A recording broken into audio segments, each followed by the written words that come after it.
9 in the morning. If I can keep this momentum up in my practice, and if I can do it, you all can do it. I'm an OG. I'm already halfway to 100. If I'm already halfway to 100, and some of y'all might be younger than me, or maybe one a little bit older than me. But if I can do it, you all can too.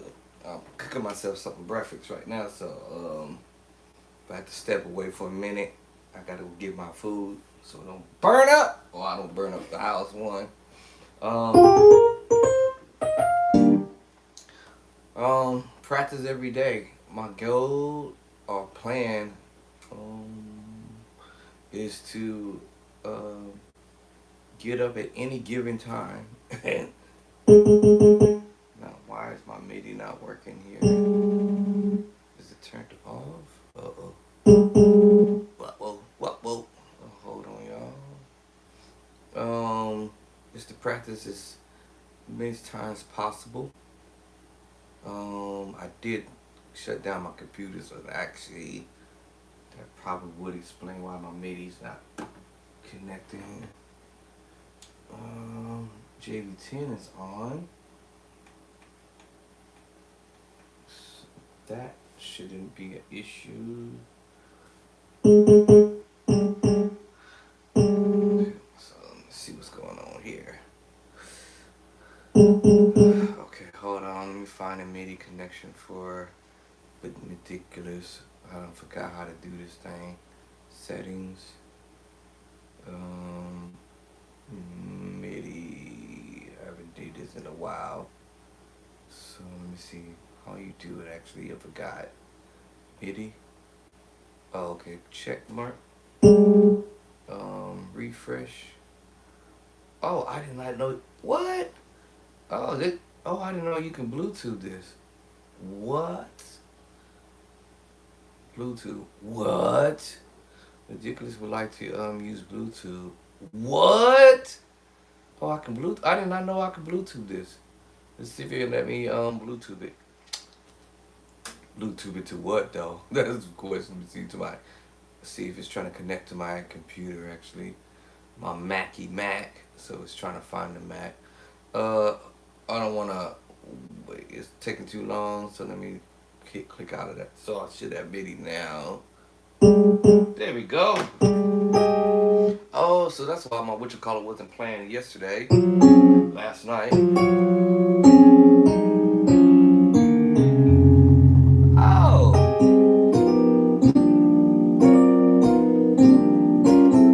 I couldn't figure out why it wasn't working.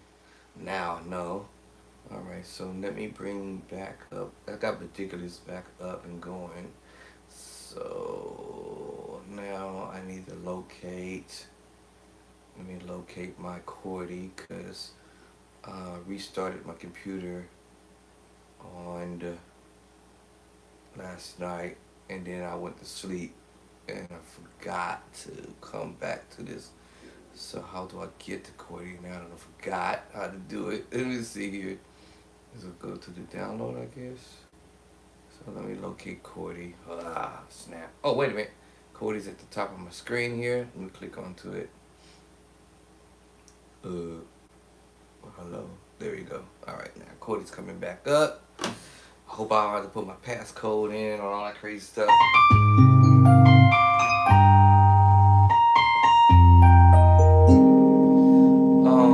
Beginner musicians, intermediate level musicians, good morning. How y'all doing? Hope everybody's good. I'm okay for right now. I'm hungry, but I'm good.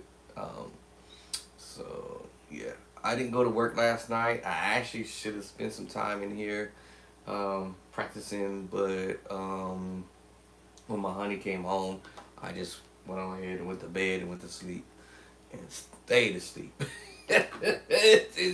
Even till she even got up and left and gone. Left and gone again. I'm like, man, I didn't even get a chance to say bye. She had gotten up and gone again. Back to work. So So let me move the chordy around. Move the chordy keys around. So put it up here. Let's see. Move the keys back down just a hair. I can smell my food in there, so I don't want to burn it up.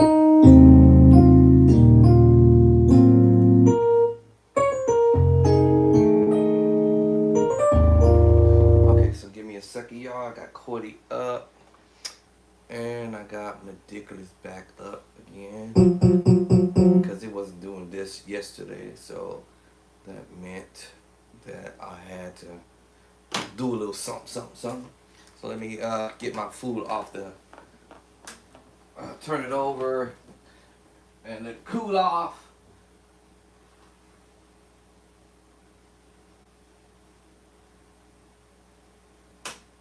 Oh yeah.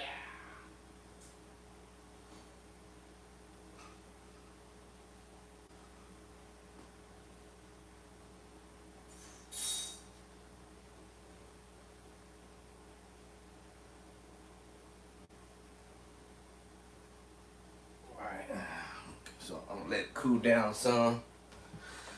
Yeah, I'm gonna grab my.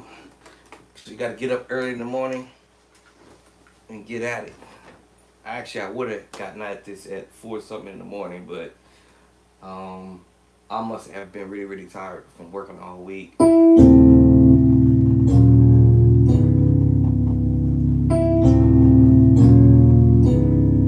Practice.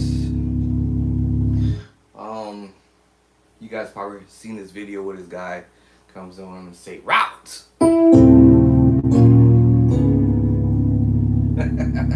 right, well, I'm going to tell y'all roadmap. Learn the roadmap.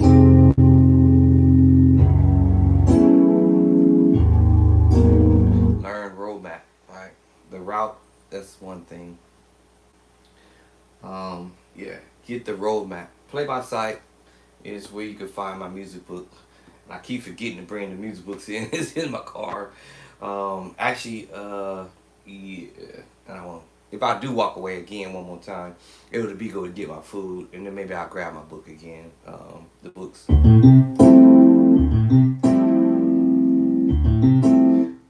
Moteeth X6, Moteeth XS7. I'm sorry, I said 6. Moteeth XS7. XS7. That's what I'm working with as far as the board is concerned. I got the keyboard on. I guess it changed the channel by accident.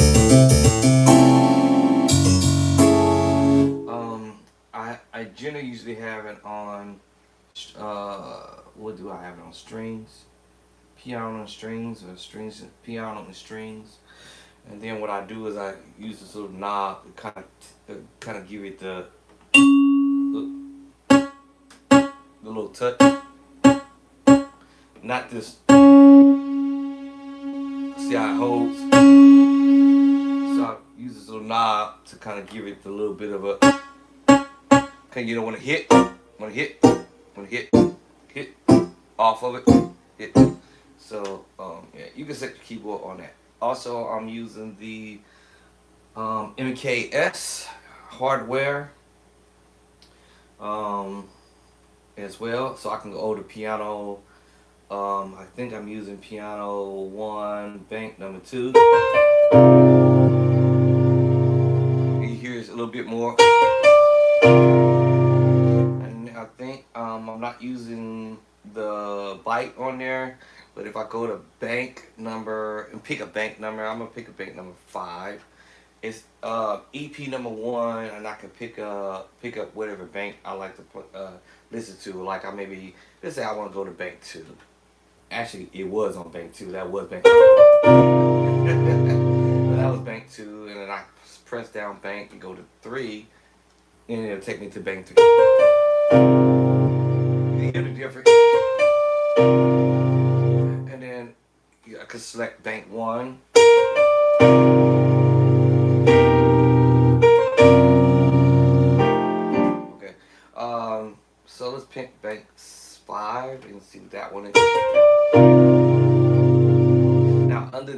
got the keyboard on strings, but you know.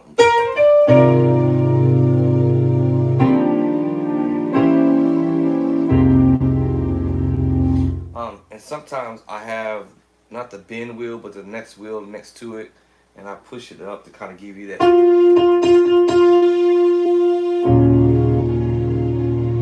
Come down, up.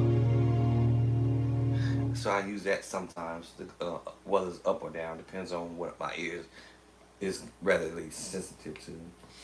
So yes, you could pick, and I also have it on chorus, and I could take it off chorus, chorus on.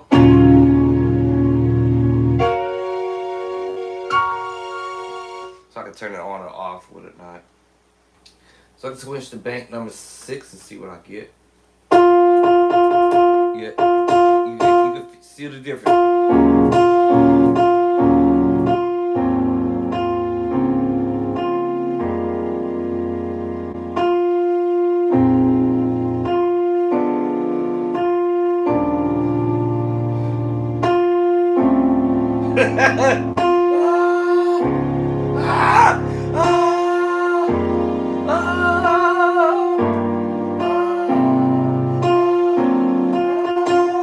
I'm just playing around with that one note, but yeah, you gotta be dope to do that. No, not necessarily. You don't have to be dope, y'all. I just pick and choose where that chord move is gonna go to. You'll probably hear a lot of musicians doing stuff like that, and you thinking that they're doing 1,000 chords, which they're not. They're just moving from one chord to the next. See, you see the difference? Now I got this on bank 7. Is it? Yeah, 7. Now I got more of a bite.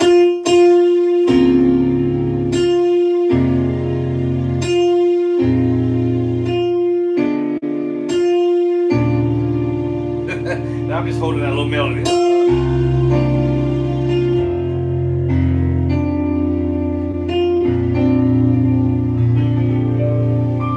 And I'm just picking and choosing chords by accident. Oops. I can take the chorus off, put the chorus back on, whatever. Now let's go to bank 8. 8 is probably more than likely going to give me that extra that bite.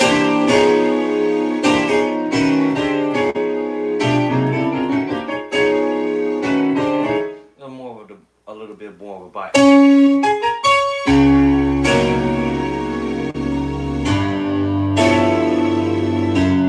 You really actually hear it more so with the EP2 on. So if I go to so I would go to channel number 7, 1, 2, 3, 4, 5, 6, 7. So let's go to 8. Let me go to 5. I like the 5 better because the 5 seems, far as the EP is concerned, I gotta get out of that one. So I'm in EP1 now, 1 now. So let me try to go to EP2. So now I select number 2, EP2, piano 2 basically, and I can do the same thing because I was on 1, I'm on 2, and still select the banks of what bank I want to use. So this is piano 2, EP2.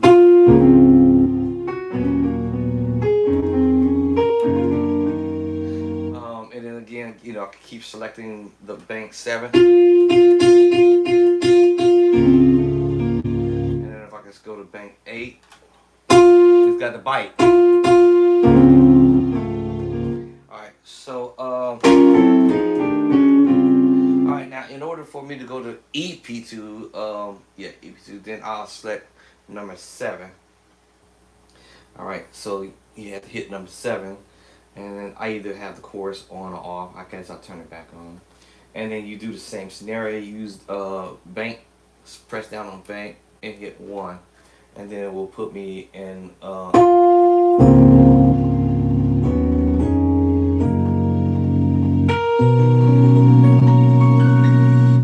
let me turn down the keyboard so you can see the difference. But.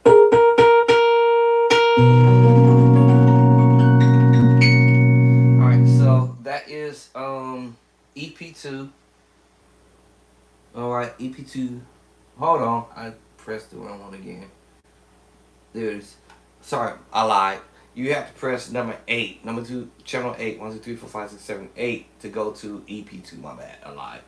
EP2, and then use press down on bank, and then go to bank number 1, and then you get the bank 1 for the EP2 sound.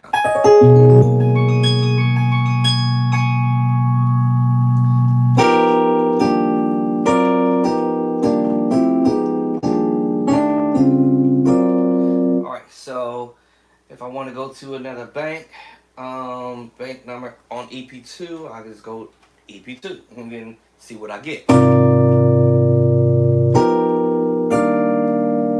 And this is what the chorus. Oh, I'm gonna put the chorus on.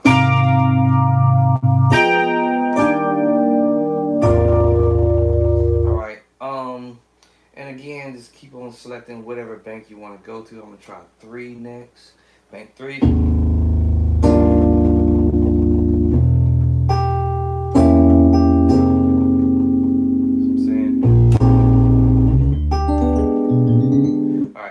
And so forth and so on. So bank number, what was I at? 3? Let's go to bank 4. Yeah, you got a little bite.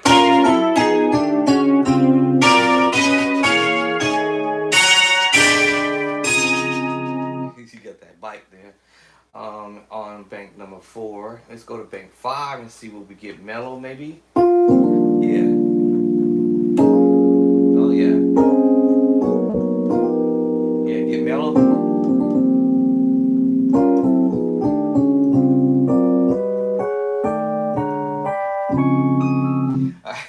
I like that one. Actually, bank number 5 is kind of like my favorite because it's more mellow and chilled back. And then even if I bring up my keyboard to the strings, it kind of helps out with that, whatever. But so, and that was without the chorus. Actually, matter of fact, let's put the chorus on.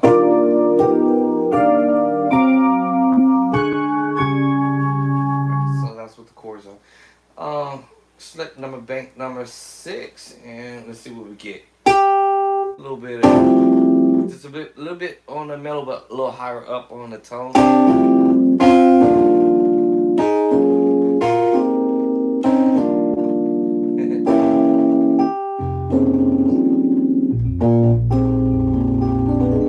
Yeah, that's kind of cool. I actually never did the bank 6 actually, but now bank 7 you're gonna get a little bit more of a bite, just a little bit.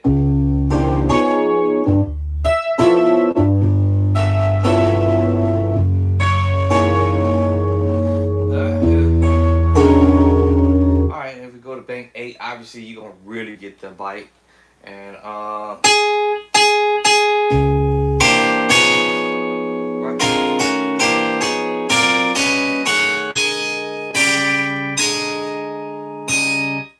Yes, you're gonna get that bite for sure with bank number 8 on EP on the EP2. So yeah, piano 2, piano 1 and piano 2, but we probably use the word EP. Alright, what happened to my drum track? Oh, because I restarted my computer, so it is somewhere. Which one should I open up? This one? Alright, let's see here.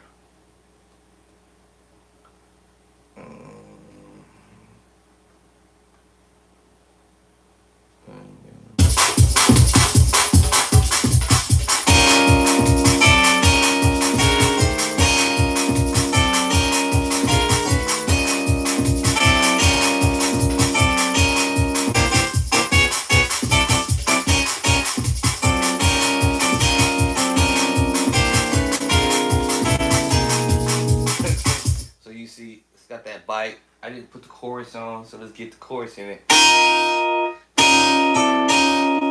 don't really care for it. It's got that bite.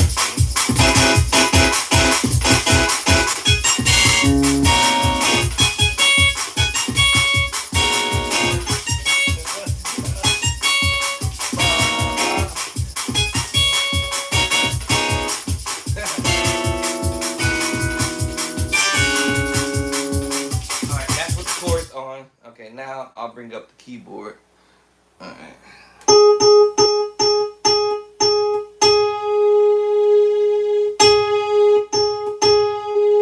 Now we'll bring up the keyboard. Woo! So now it's gonna blend it.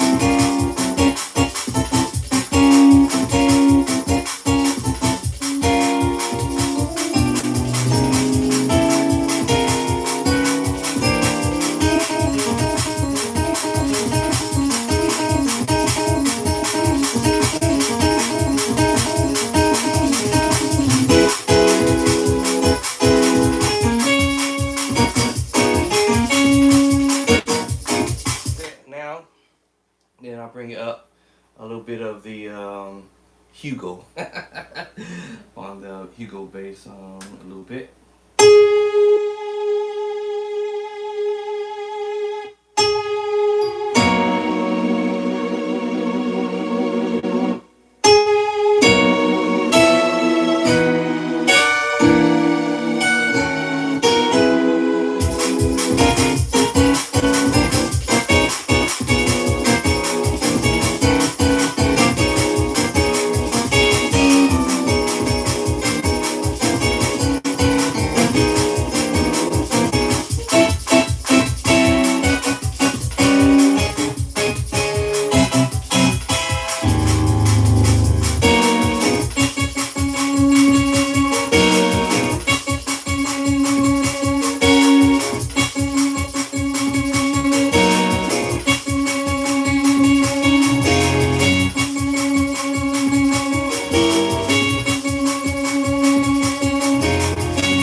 Now it's with the chorus on, all of the stuff that I brought up to kind of, help out a little bit with the situation. But yeah, but that now it depends on what I'm doing. I may not want to use the Hugo bass because I might be wanting to do some other stuff, and I might not want that bite in my ear.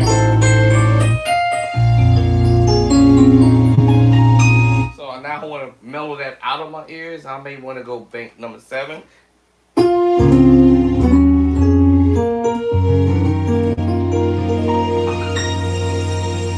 feel like I got more control when I have it on bank 7 on 5.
Anyway, practice. Woo! I'm already hot.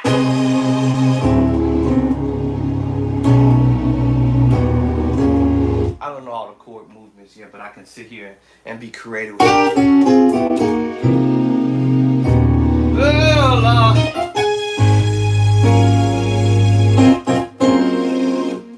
Once I actually sit, take the time out to create patterns.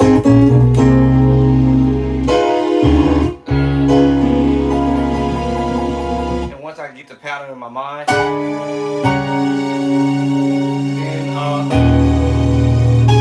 A flat.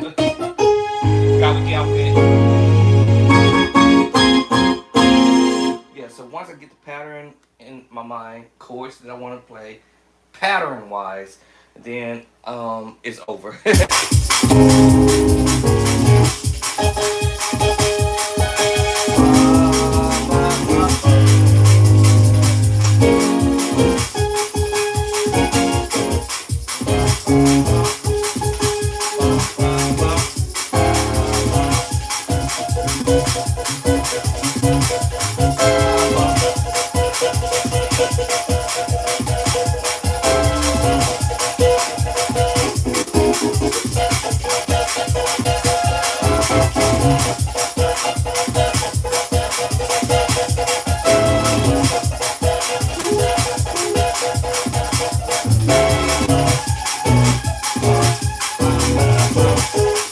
Once you get a pattern, whatever the pattern you want to do, and that was a lot faster, but I would probably slow this down and say, okay, what kind of pattern do I want to do? A much slower pace, so I can like memorize where I want to go.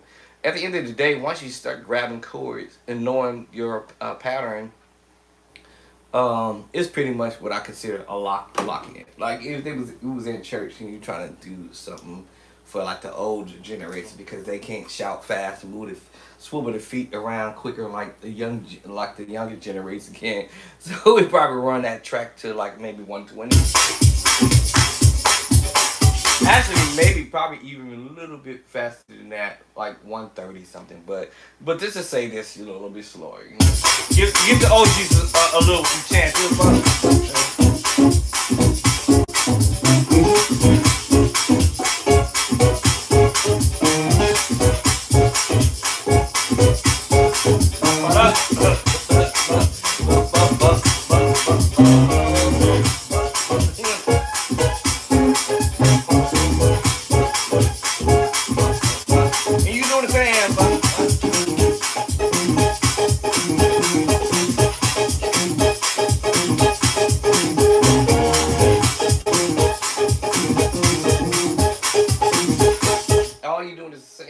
You just changing up the rhythm it sometimes, so you can slow it down, make it faster, whatever.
Take the bass line.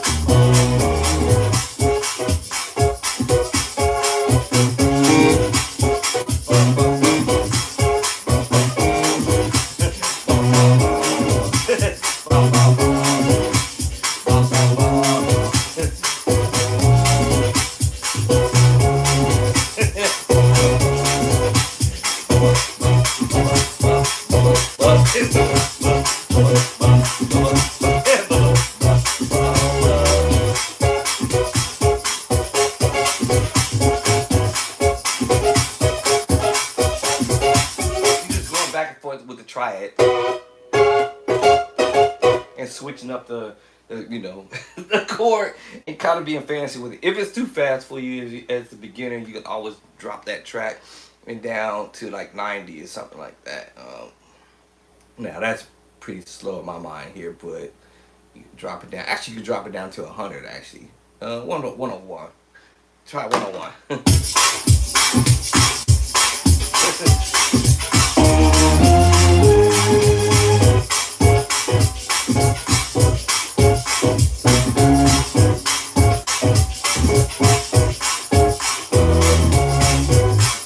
Mess around with bass line.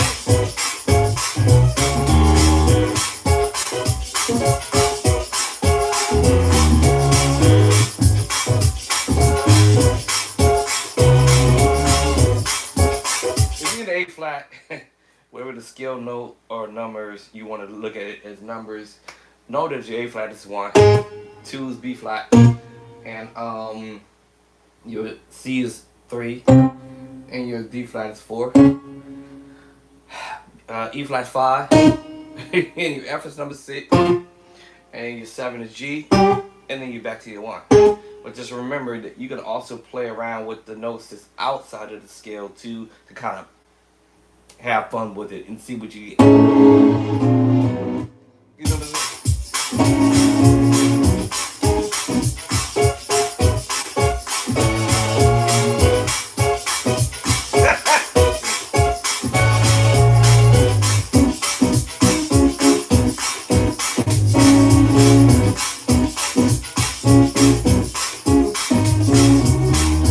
I can mess around with the other notes that not even in the scale or whatever chord I want to put. So it's like I may go 1, 2, 5, 1, 1, 2, 2 up, sharp 2, 5, 2, 5, 1. Well, so that.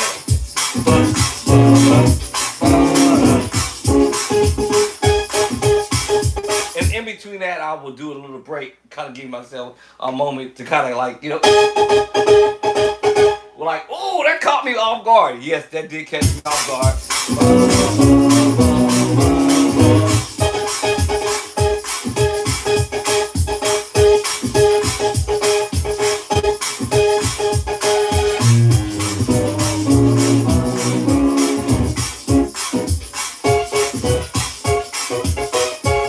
I do that shuffle back, and I did that little shuffle back. Now remember, you can do inversions because I can go to the root, to the B root, and to D flat root.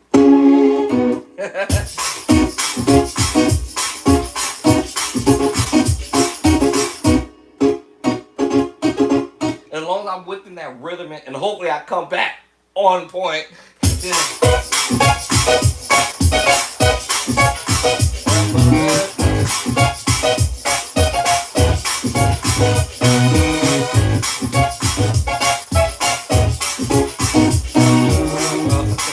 So hopefully I come back within the movement that I'm doing. Remember, you can do inversion. So let's say that was root, B root, up to the triad, up to the triad chords, and play by sight.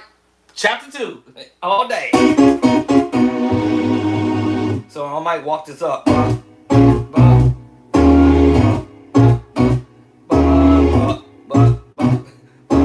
One, two. I'm going back and forth between the two chords. To the 5, back to the 1. That's just being creative. I'm just saying, you can do whatever you want. Now I was gonna dare to go back to the 4, but let's see. We'll see what happens.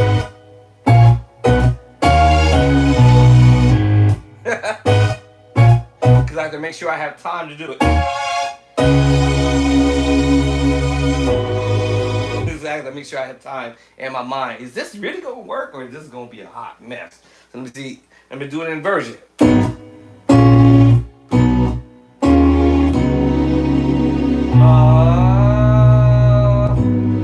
Let's see if this works for me.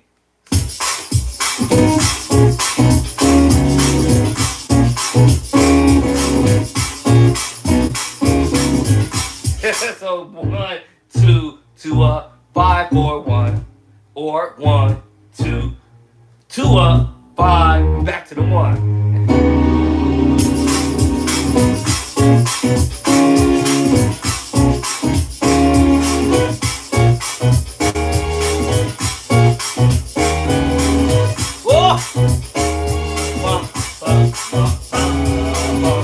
Okay, somebody gonna steal my idea. I already know.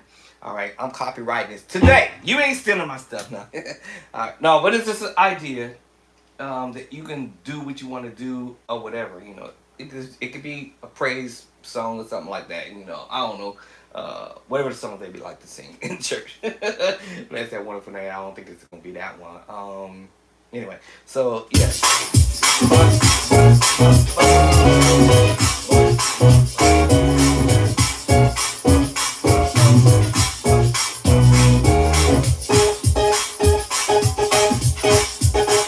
Here we go.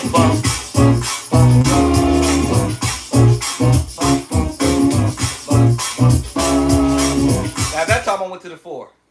1, 2, 3, 4, back to the 1. So I switched it up, right? 5, 1. So you can do whatever you want to do at the end of the day. Just be creative. Like, that's all I'm saying. Because you don't have to be copycatting somebody else what they're doing.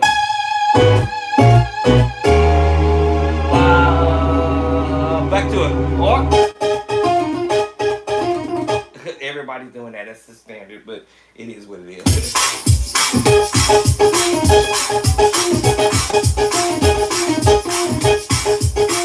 Here we go.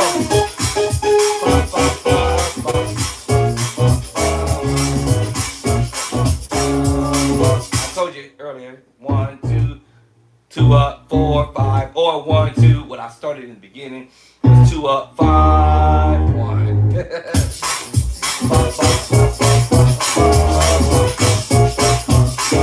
Change the rhythm.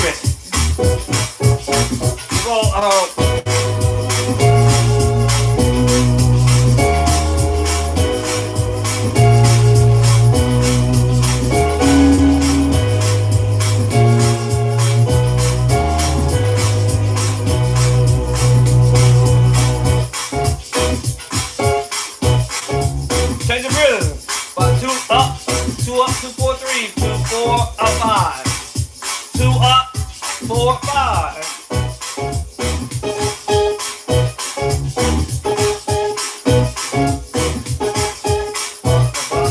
Inversion.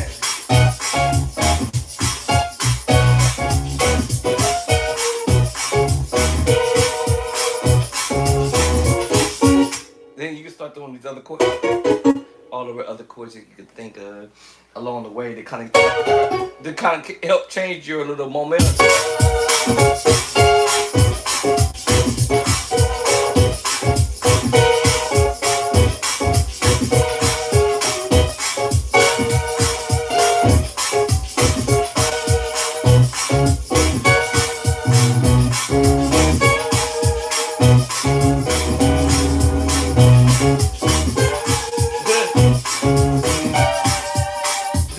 Whatever you can do. Just doing this slow motion is kind of hard for me. But if I was doing this a lot faster, of course, it'll be going crazy with it. But but slowing it down is like, whoa, my brain's like, yo, bro, speed this up. But yeah, you can take it up, down, whatever, put your feet on the ground. Put your feet on the ground. Put your feet on the ground.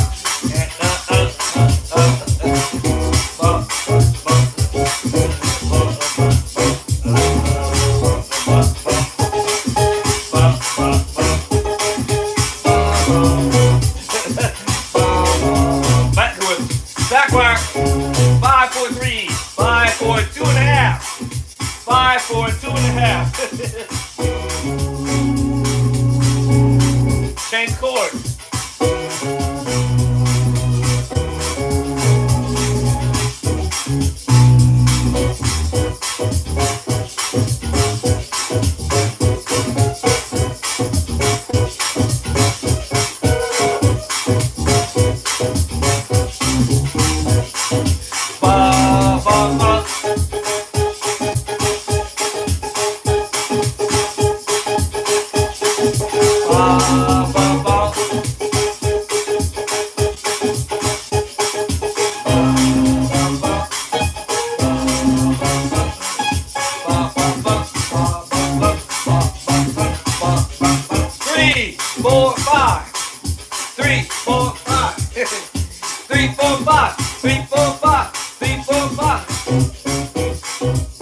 And change the chord.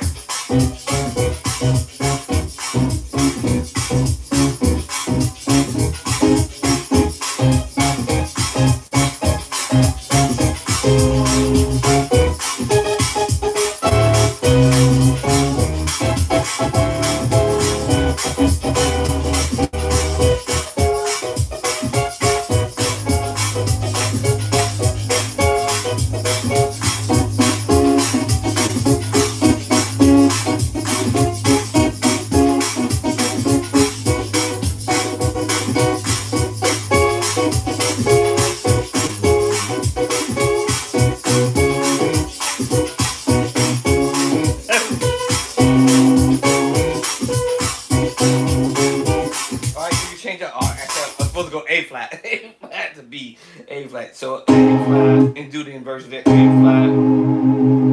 What was I doing? A flat, D flat, A flat. I think that's what I was doing.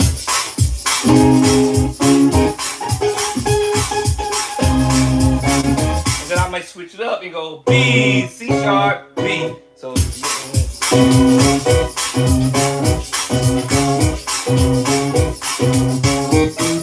And then the other one, blah, blah, blah.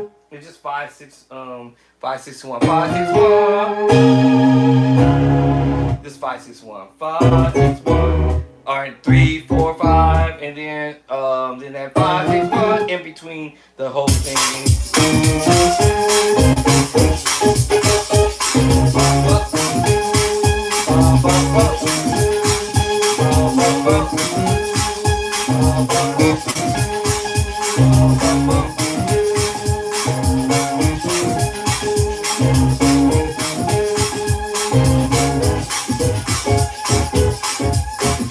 In between that, you can throw other stuff in there, but anyway, yeah.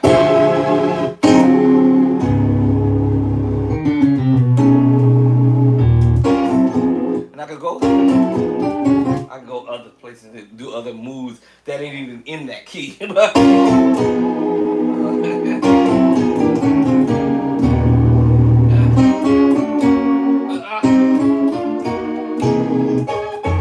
all this other crazy stuff.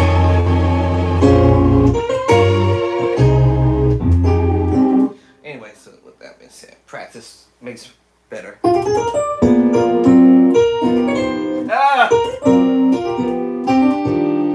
Practice any given time that you need to practice, y'all.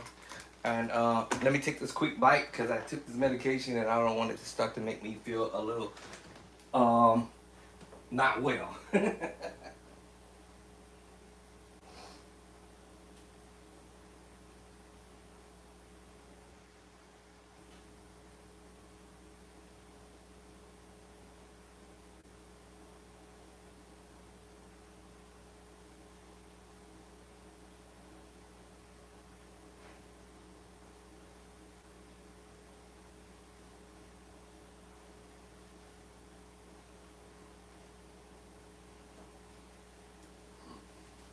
Munga, munga.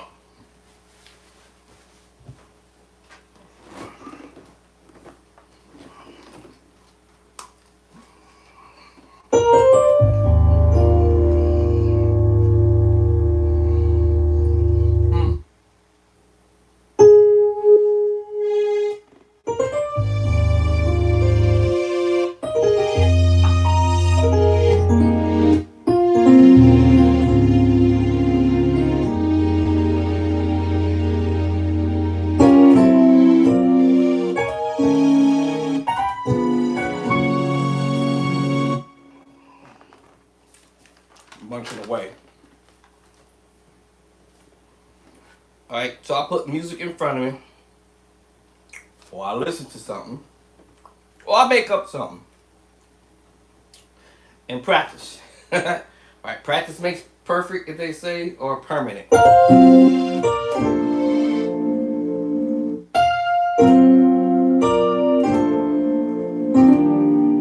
Actually, hold on. That's number 5. I like to work my way up to what I'm trying to learn actually.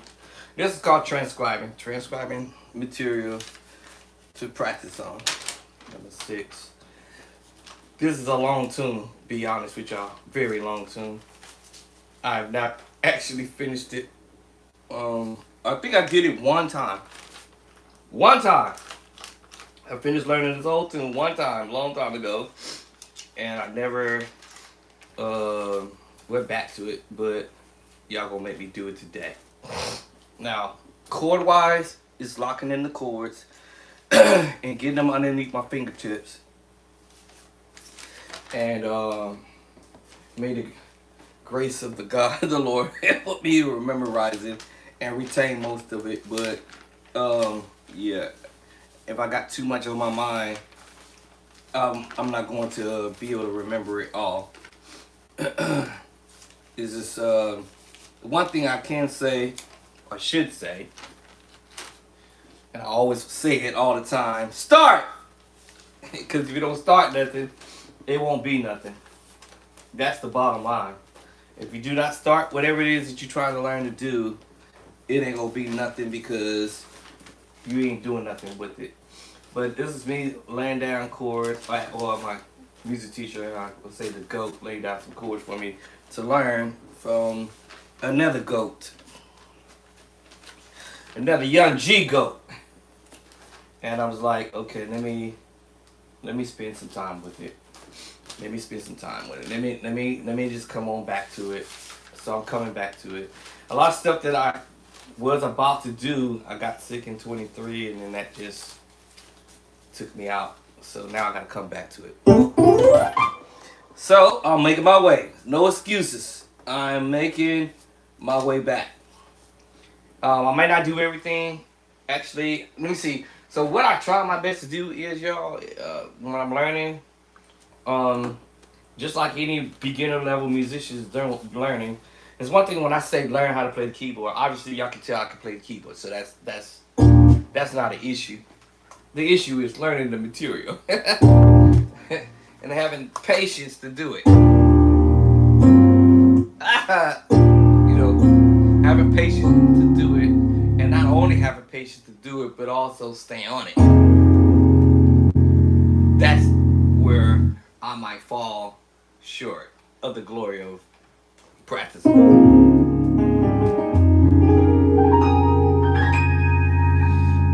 Okay, so someone asked the question, how much time do you need to spend practicing? And it really all depends on how your day is. Today, I don't have to go to work until later, much later. So I'm up early in the morning, tampering around with this. I don't plan to try to be practicing for no 7 hours, 8 hours, 9 hours, but I did try to demonstrate to you guys. Once upon a time, I always used to make this excuse. Oh my God, I don't have time. Oh my God, I don't have time. O-M to the G, I'm never going to have time to practice. And then I have to make some sacrifices. I have to stop doing this or that or not. And a lot of extra sleeping and watching the One-Eyed Demon. Those were my 2 crutches right there for sure. And that was what I had to sacrifice doing to try to get better in my plan. Or just to be at least decent or okay, or maybe something like that, compared to where I was.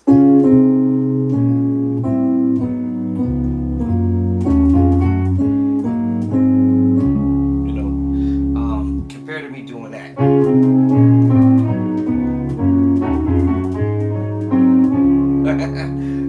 You all might say that it's basic. It is. It's just a basic approach, or I'm gonna call it the simple approach possible without me having to stress myself out at the time. But at the time, I was stressed out because I wanted to play like the pros. So I didn't know how to do that at first. All right. So it took me a minute. It took me a long minute, actually. It took me many years to get to this level.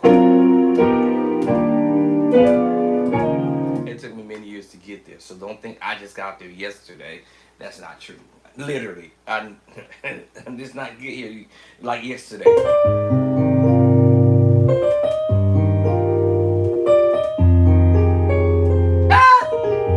I had to learn chords, major, triad, right? Or major seven voicings, or sus, or all right. That's just what I put in my music book in edition number 1 for the fast track people who are beginners. Learn your triads, your scales, of course. I didn't know how to do all of that in all 12 keys. And it was one thing playing the moves, but it was another thing to recite it and memorize it. So I had to go back and learn that. As far as the keyboard was concerned, I actually knew the material because I used to play horns. But a horn is different from the keyboard, completely two different instruments. So to come here and say, man, where's the C at on the keyboard? I don't know. What's this A flat note on the keyboard? I don't know. What's this F sharp or G flat note on the keyboard? I don't know. So back then, when I was coming up, it was let the Lord use you. Let the anointing hit you. Okay, all right, I get that. Okay. But it got to a point where I'm like, okay, all right, that's one thing that if the Lord is gonna use me in whatever way He gonna use me, like I could create my own ideas by sitting here playing, laying my hand down, and whatever it does, I don't know what I'm doing. I just play some chords. My hand just hit. And that was how maybe the word talented. That don't necessarily mean I'm anointed, but that was just a little bit of a little talent that I had for what I only knew what to do at that time, was to play these. And then another musician showed me how to play the preaching chord in A flat on the organ, of course. I'll never forget it. That's one thing you can't forget. I think he went, and then he went, and then. All right, that's all I remember. All right. Oh, he showed me this last one on the organ, right? All right. So I'm not gonna tell you the backstory behind this craziness on how I actually got started. Okay, maybe a small snippet of it. Just basically, I ended up going to this church. They was having I don't know, a revival or some type of church meeting of some sort. And my best friend in the neighborhood was like, "Hey, yo, come with me to church." And at that time, y'all, something happened at the church that I was going to, where I was learning how to play the piano. And I'm not gonna tell you that whole deal, but I would just say that the person who was there in some kind of way disrespected me in a way because I felt that if the bishop was up speaking and talking at the end of the service and he was getting ready to let the service out, and I was on the organ playing very low, like you barely even can hear me, and I was literally playing this my first several chords that I had learned in vacation Bible school. So you would think that if you see a 16-year-old young cat trying to learn how to play the instruments, you would be there to support them. And so this particular individual yelled at me and talking about, turn that music off! Turn that off right now! In front of everybody. I was like super embarrassed. And then at that point I left the church. I didn't want to go back. And that's when my friend, my neighborhood friend came through and said, hey man, let's go to this church and get that going. So it was a church that got across church, Church of God, Christ Church, right across the street from the South Ephesian Church of God of Christ in Richmond, California. And over there, that was the first time I actually literally sat at the organ and played. And didn't know what I was doing, but um, I ended up running into Frank Moore. I'm gonna call him Big Brother Frank Moore. I was calling him Unc. I think me and him almost close to the same age, so I gotta probably stop calling him Unc. But Uncle Frank Moore showed me the preacher chord in A flat on one night. Just one night.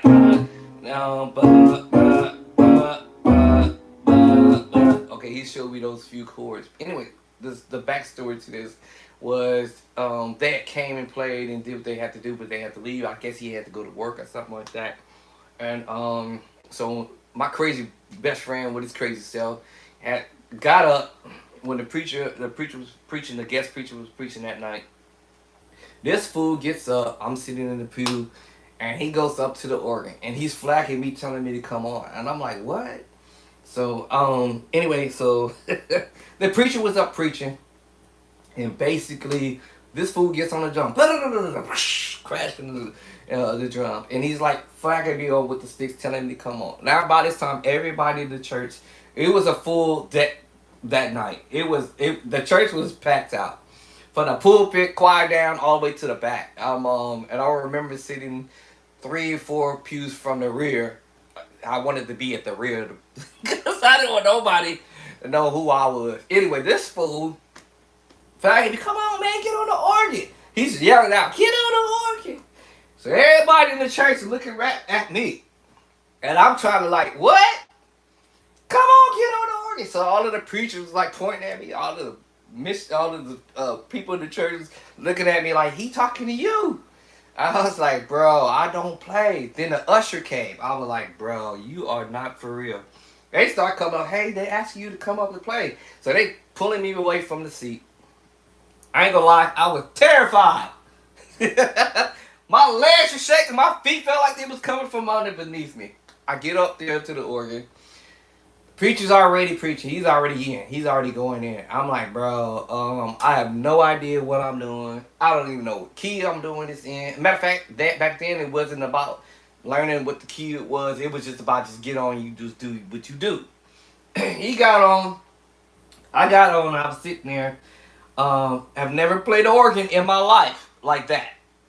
Got on, and I remember watching. Yep, Unky Joey Bumpus singer, Joey singer, doing the drawbars. And I used to watch him every time that we ever had church services, and even before that, actually, it was Leon Johnson was really the first person I was mesmerized by the organ thing. Anyway, so fast forward, then I started going to another church and grew up there and watching Joey Bumpus doing his thing, and I used to sit there and just be like, man. Watching him like, how you doing the drawbar shit? So anyway, I don't know how this happened, but all the other stuff, I can tell you this what happened. I get on the drums, he's looking on me. Preacher, he's in A flat. I had no idea what key he's in, but he's in A flat. And so, he looks over at me, the preacher's looking over at me, he's like, preacher at the same time, you got this. And I was like, what? You got this. And he go back into preaching. And so I just started playing the chord. And start playing the chords that Fretboard showed me. I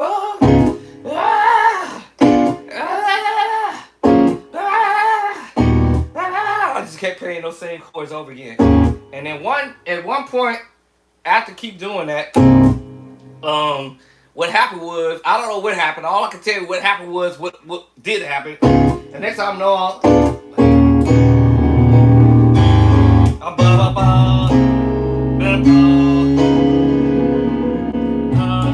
I was like, where's that coming from? I'm on I'm doing all this stuff. I'm like, what is this? Okay, at the end of the service, it was kind of hilarious because the preacher came over and said, hey, who you play for? And I'm like, I don't play for nobody. And he was like, you, okay. And then all the other preachers came over and they was like, who you play for? Because you was over here murdering the organ. Like, yo. It was a natural. I don't know where it came from, but it just came out of nowhere. And I'm just killing on the organ. It was funny. Nah, I won't say I'm killing on the organ, but I did what I did.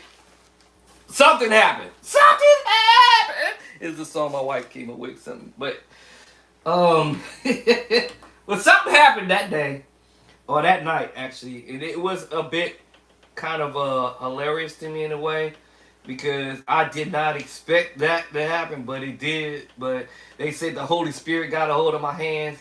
But it was crazy because, like I said, I had never taken no organ lessons, no keyboard lessons, or nothing like that. I was actually teaching myself actually how to play. But anyway, let me see. I actually was literally doing the chord. And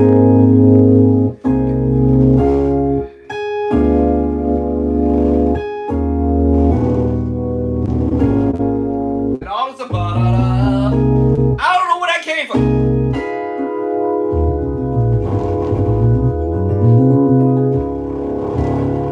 I don't know where that came from. And all of a sudden, I don't know where that word I came from. And I started bringing the voice.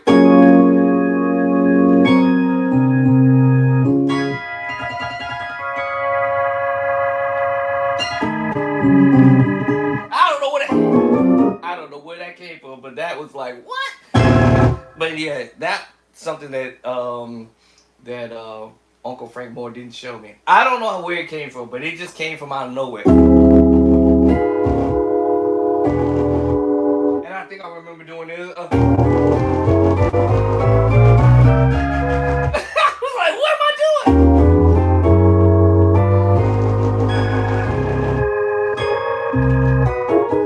I don't know where that came from. I don't know. All that came out from no man's land. No one taught me how to do that. And then it was crazy at the end, like I said, when everybody kind of like left. I tried to go back to do it, and I couldn't find it. I tried so hard. I was like, what was all this other stuff I was doing? I could not find this for nothing. I knew this part. That I already knew that, but I could not figure out what I did that day. And then why did they have to start shouting? I never played that type of music before. I was like, bro. So anyway, they got to start shouting, of course. When the preacher was finished preaching and stuff. I forgot that part, but anyway, they got to going in on that, and of course, back then I don't even think the speed was 155 RPM or BPM. They was shouting so fast. I was like, I was sweating in my boots, in my shoes, man. I was tripped out. And it was a natural. It was kind of funny because I was trying to remember this preaching chords that I was doing, and then I said, oh, maybe it's the same kind of rhythmic that I'm supposed to do.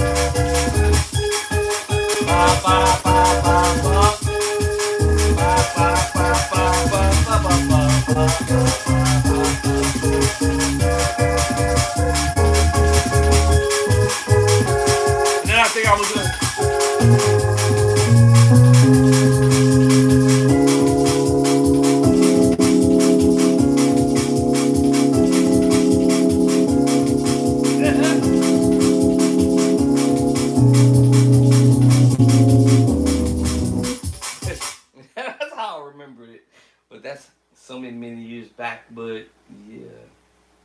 Okay, y'all. That's how I got into the organ thing. And from then on, of course, that pastor who did that sermon that day, ended up talking to my mom, and next thing I know, I'm at his church up here at McGlockton Temple Church of God in Christ. The Greater. Is it called the Greater or the? I always get it mixed up because I know the one we have one in Richmond. I think it's the Greater. I forget which one. Anyway, McGlockton Temple Church of God of Christ, located in the city of Pittsburgh, California.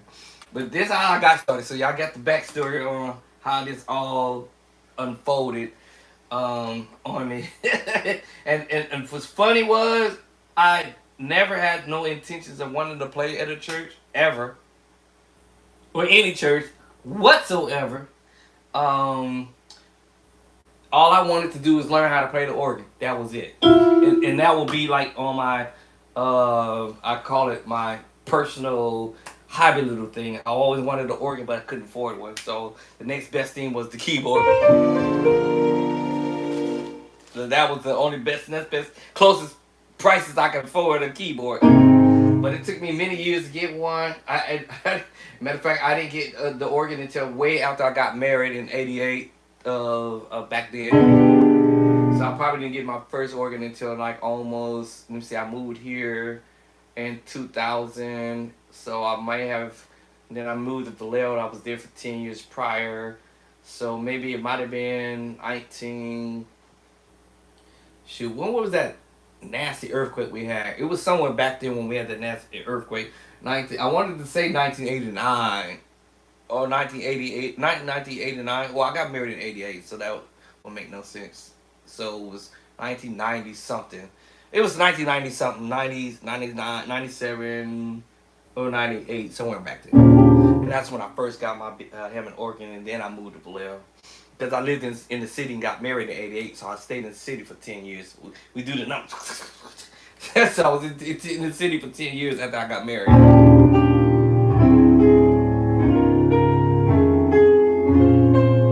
In fact, the Hammond organ that I have was at one point believe that the late Renard Webb was going to purchase it, but he ended up getting sick and ill and he passed away. So I was the one who was able to pick this organ up that I have right now, the P3 Hammond organ.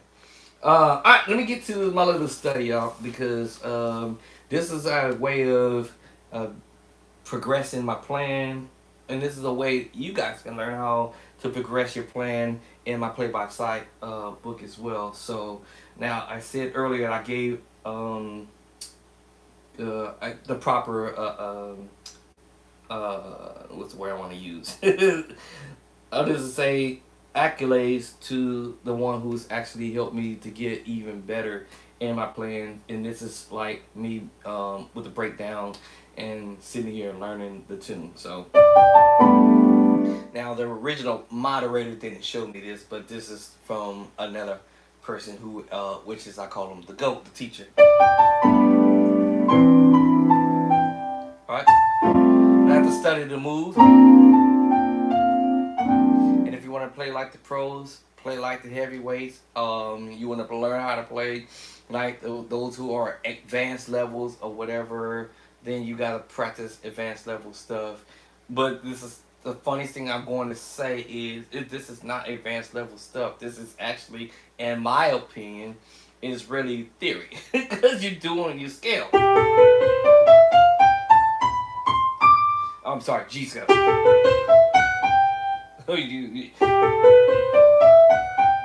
Now I think this is in B flat, so I'm gonna go to B flat.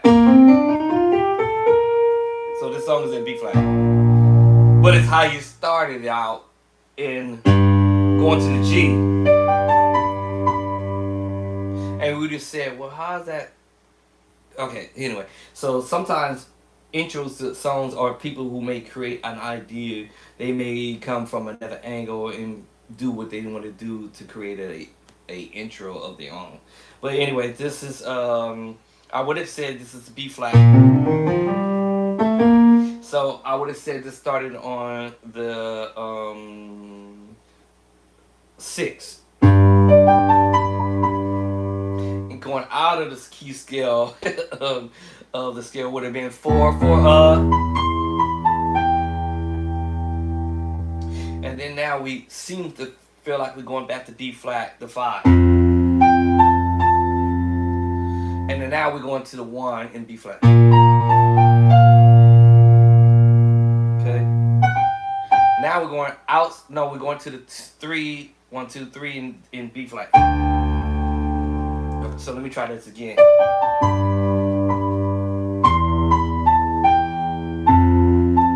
D on the bass, which is 1, 2, 3. And E flat 4. All right, then this gets tricky. We go to the 2. I mean, right? Then we go to the 2, and then guess what we're going to? The 1. The 1 chord. All right. All right. So yes, we'll be B flat, but like I said, sometimes we as musicians we will play movements, and then we learn that hey, you know what? I can use this idea and taking the music out of the key scale. So let's say I go, I love you, Lord, I love you, Lord. And now I'm going to take it out of the key scale. Okay, let's keep it in the key scale. 2, E flat. I love you, Lord. And then we go to the 5. And then we go to the 7. Then we're going to the 3. Up, up, up. And then we go, I'm playing it simple, and then we'll go to the 6. And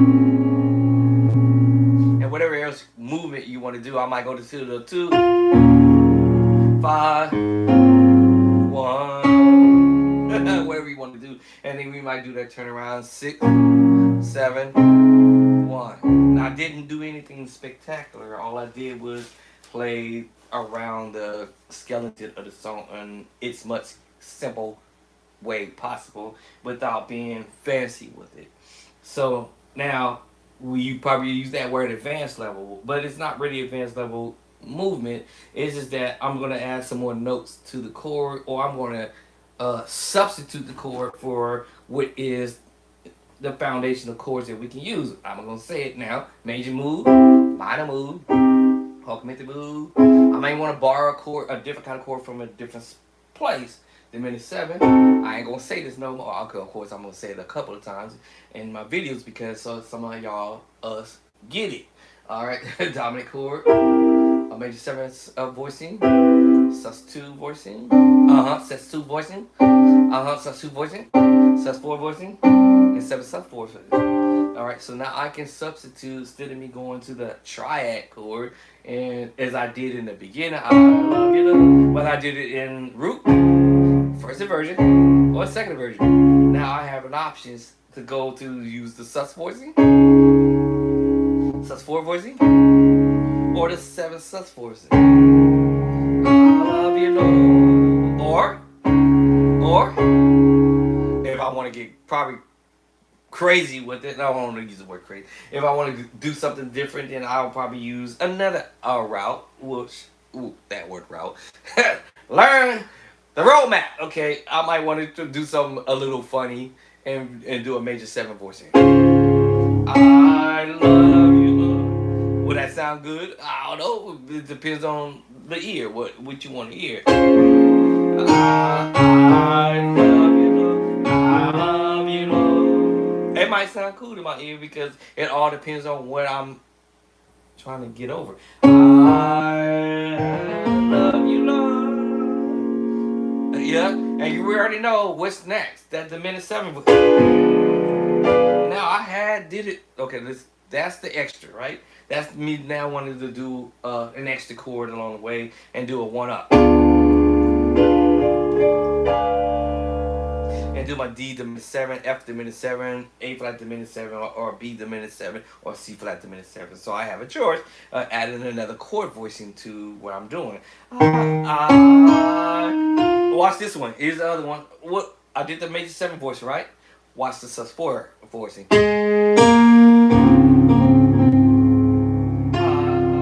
love you, Lord. Now I did another chord voicing on the 2, but I went. I love you. And now I'm using another chord voicing. The sus voicing. Diminish. Go up to the 2. Now I'm using the minor voicing, minor chord, or I may use this other voicing, major 9 voicing, or the 7 F7 sus4, S7 sus4 with a flat 9 on the 2. Or I might want to go that other chord I just did here. and put it on the 2. And make that at 13 cents. I love you, Lord. Alright. I love you, Lord. Or I might do a transpose it. Oh, okay, there you go. That might sound better, right? But anyway, I love you, Lord. I love you, Lord. D flat, major 6. Diminished up. Okay. Minor. Major add 2. But because my left hand is playing the power chord, now it makes me play the minor 7 11. So now I'm gonna hit that minor 3rd and then see what I get there. Same thing. Now major 9, minor 9, 11, and major add 2. Now in the beginning, like I said, I might play it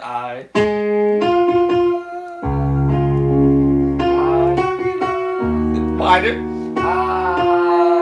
I'm just pivoting the note to go to my next chord, which would have been the triad, to A flat triad.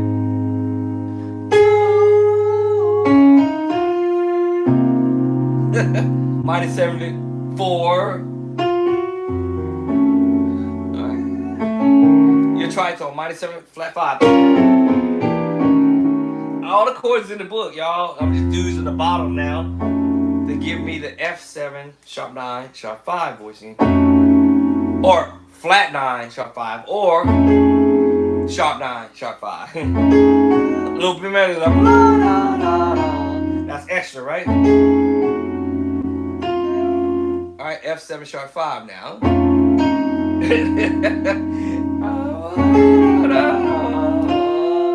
Pivoting my note and heading to the major 7 voice. Root position. First inversion. Second inversion. And if I spread the hand over some more, I can go to the 3rd inversion and play the whole voicing all at once. And or now add my 9 to it.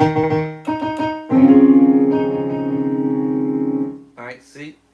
Every chord I'm doing is in the play by cycles. So this gives me a better, more idea of, having fun with it. Now, I probably shouldn't do this, but anyway.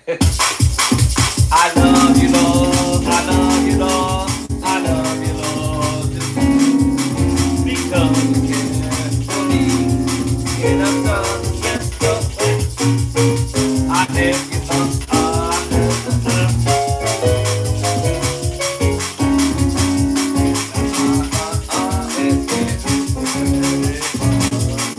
I love you, Lord. Love you, Lord. I love you, Lord. Because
I love you, Lord. Today.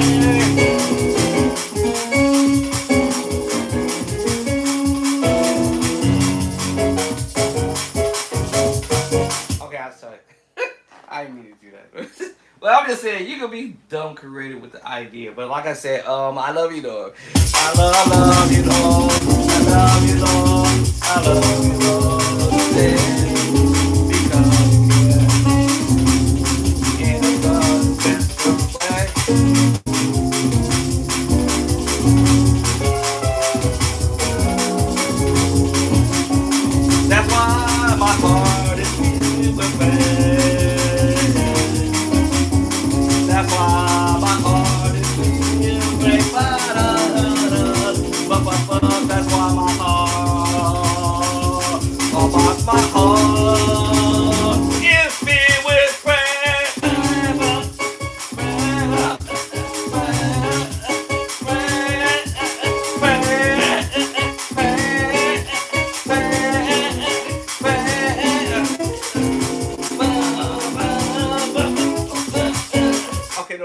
idea again. I'm coming after you if you do it.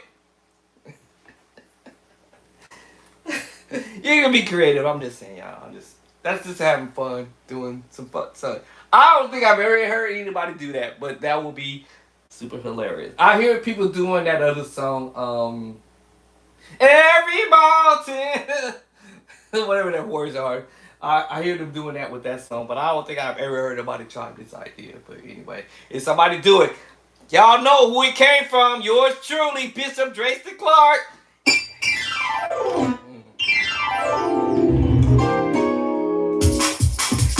I love you, Lord. I love you, Lord. I love you, Lord. Because you care.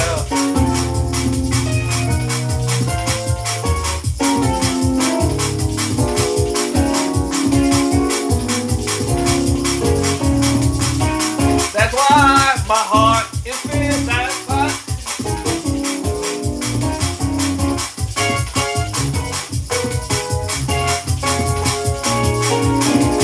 That's why my heart is filled with praise. Baby.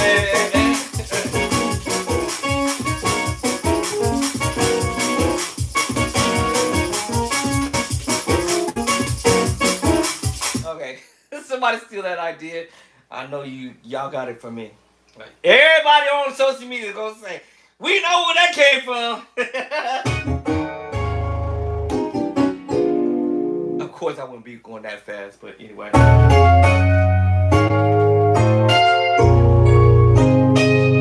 forgot the other chord. My brain was trying to keep up.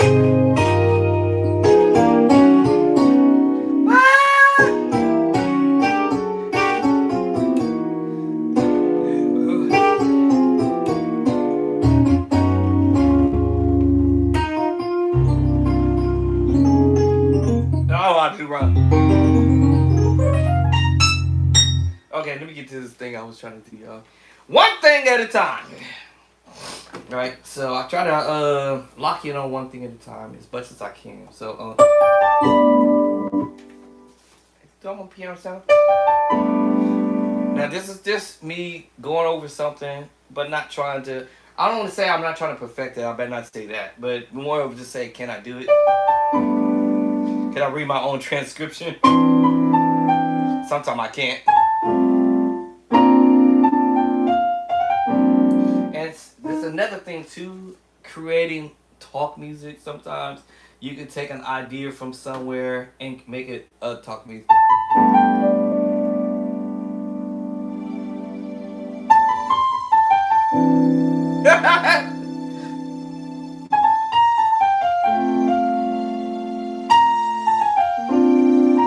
You know, you can create a talk music out of it, you know, instead of you doing the rhythmic movement. But when I'm trying to learn something, okay, and I'm trying to accurately get my hand.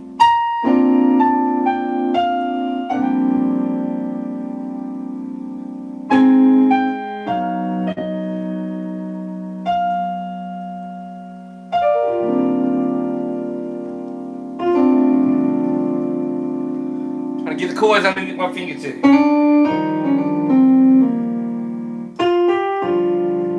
Okay?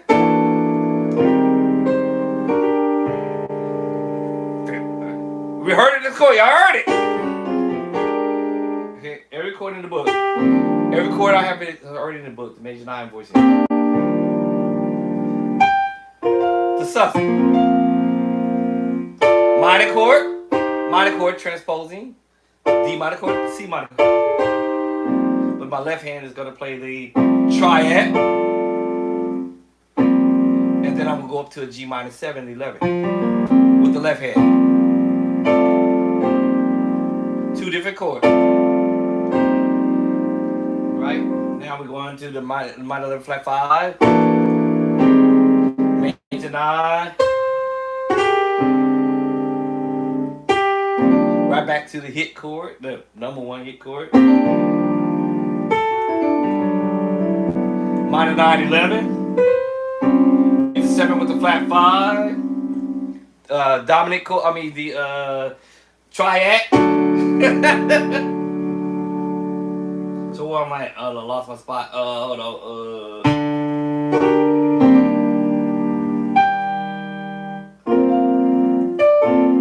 Let me see. Well, I've lost my spot.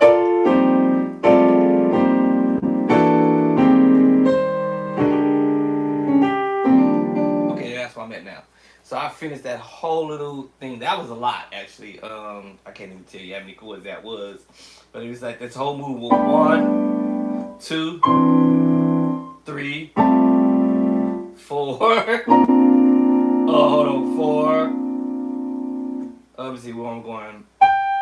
5, 6, 7. I'll skip 1. 8, and then 9, 10. Then there's a whole bunch of chord movements in this whole thing, but I'm not gonna count it as. I guess I can count it as 11, 12, 13. Same chord I played earlier. 14, 15, 16. Back to the same chord from the top. And I lost count. 18, 17, and so on. 19, 20. 21, 22. Back to the same voicing. I lost count. Probably like 20 chords right there. A 20 chord progressional move. That was a lot.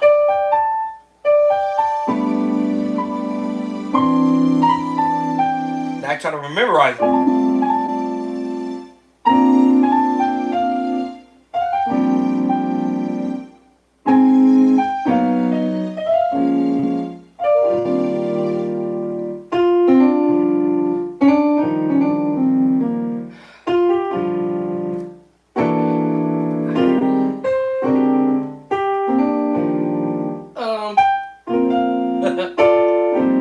I keep forgetting. My left hand. Ba-da, ba. Alright, so now I am now on my second page. Then over a period of time I repeat this over again until I get it. Oh, so where am I at now? See.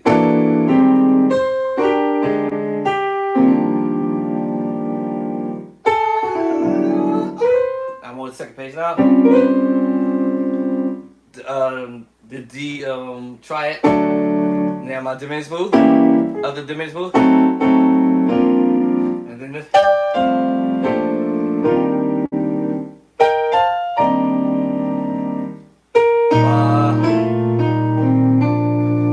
Okay, so when I'm learning something that's kind of long, I think this material was 3 minutes. I believe it was. Yeah, I think it's about 3 minutes and 41 seconds or something like that.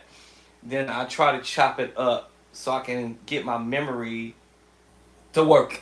And I'm almost 100. I'm close to 100. So I gotta like study this, really study it. Now, if I think I got it, the first piece I call it 1A, and then I go a 1B. That be those two pieces go together, and where I end up wanting to stop at, so my brain can kind of like, absorb it. I'm gonna do the fancy thing.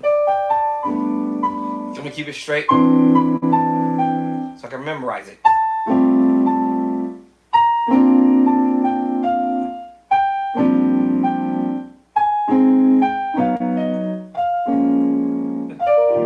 And I forgot to turn the strings on, but.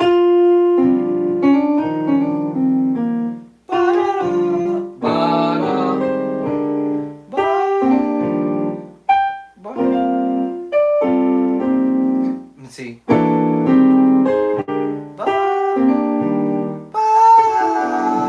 Second page. Second page. I always keep feet. And now I can turn this over, and for sure I can now memorize that whole deal. And it's probably about 30, 40 chords there. I can't count that. It actually says a total of 52 chord progressions. All right, a 52 chord progression. Now, if I said I want to only learn an 8 chord progression, then I would have said this is how I want to do it. The first half of it. I only want to learn 8. 1, 2, 3, 4, 5, 6, 7, 8. 8 chord progression, then I'll stop for the day. 1, 2. I think I'm on 3 now. 4, 5.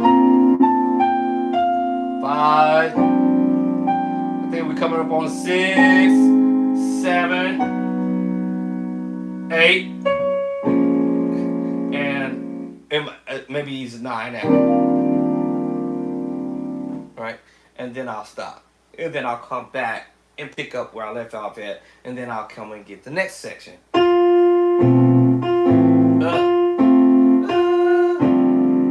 I'll pick up this section.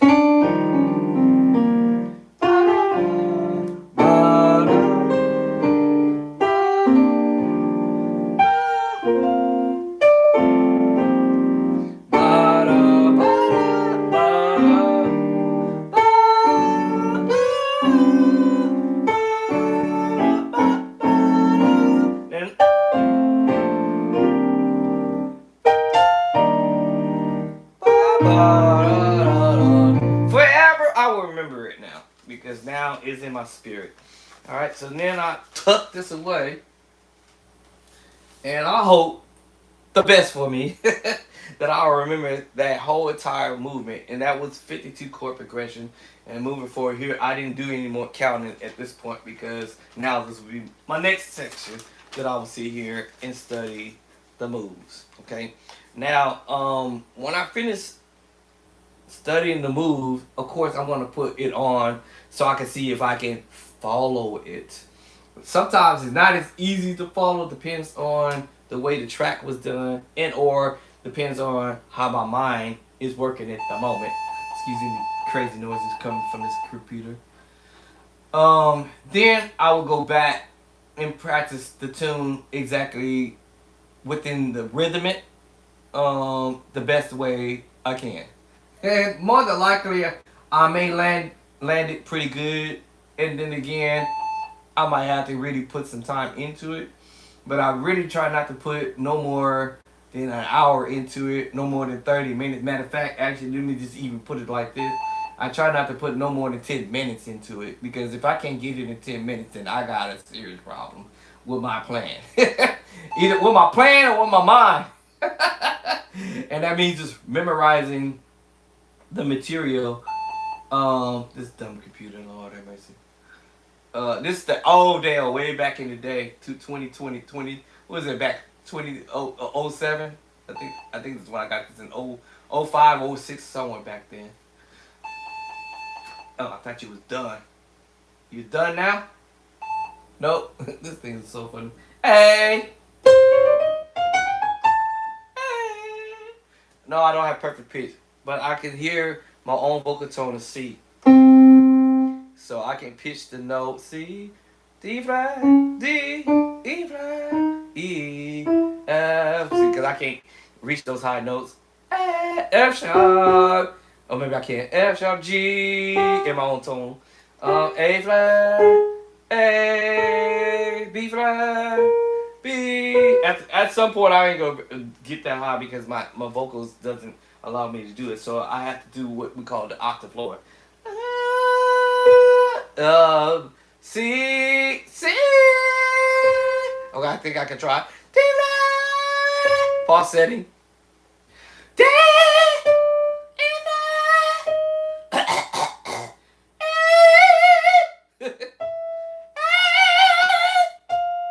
Uh-oh. Damn, I'm losing it now. I can't get it now. I got to stop at G. F sharp. I can't do it now. I'm struggling. So now my brain's gonna think F sharp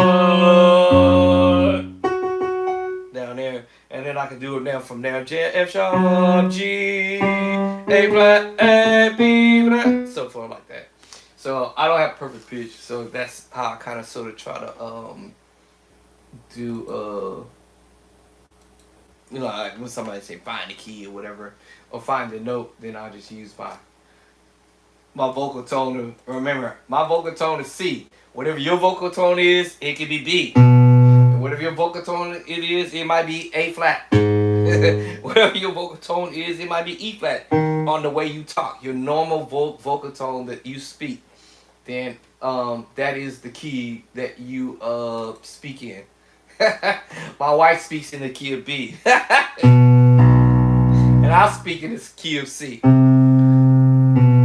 It's kind of funny. I'll be telling her that, but sometimes she be trying to pick songs and she be trying to sing a song that's not in the key that she within her range, and I'm like, yo, quit doing that, but she won't listen to me. So, all right, so hold on. Oops, I gotta buy me another line in. This kind of sucks. I gotta keep taking this off. All right, so now that I've studied a little piece of that other part of the song, I won't move on until I have it memorized. I mean, when I say memorize, like just say I want to follow this track and I got it down to the ground, then after that, then I will move on to the next piece or section of the song.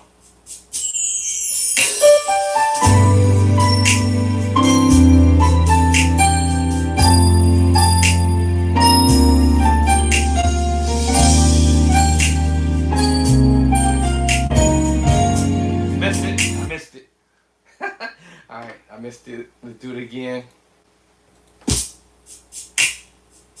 Here we go.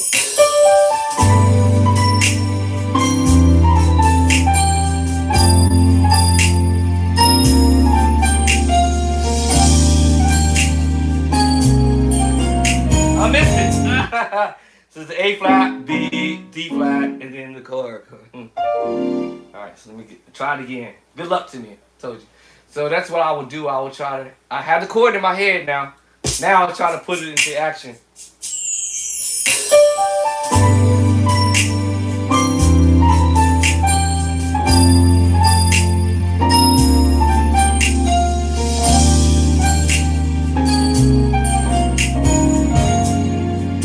I missed it again. What's up? Come on, baby boy. Let's do this. All right, I'm missing that one chord. It's the last chord. And I'm late or early. Here we go again.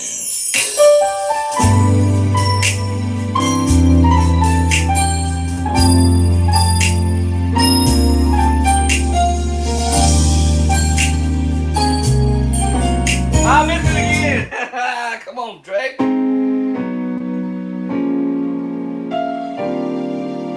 Okay, so let's do it again. All right. That's what practice is all about. But like I said, I won't spend long doing this, so.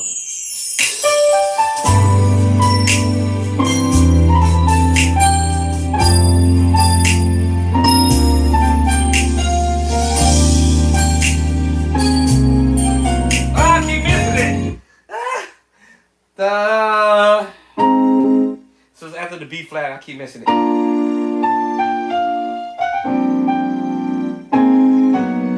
It's right away, okay. Alright, so okay. Alright, it's right away. See? Until I lock it, it's over with. Once I lock it, it's over.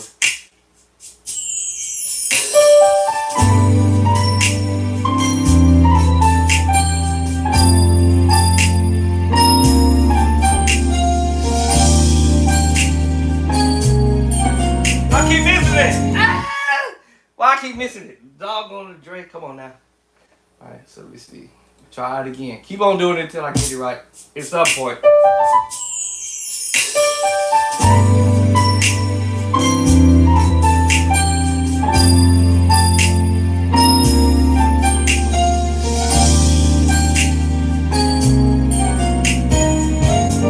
Ah! Okay, I'm tripping out.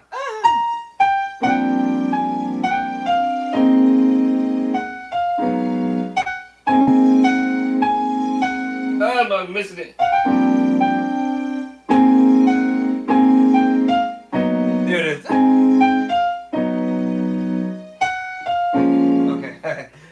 my left hand is like get that rhythmic right there.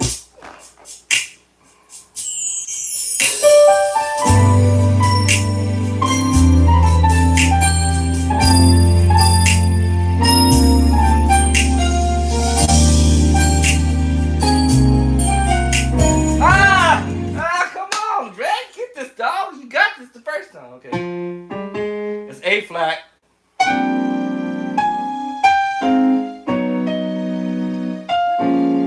I'm slow with my left hand. Da da ba ba.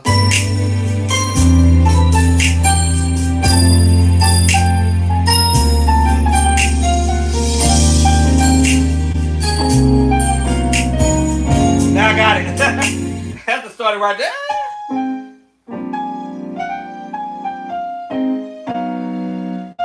Nope.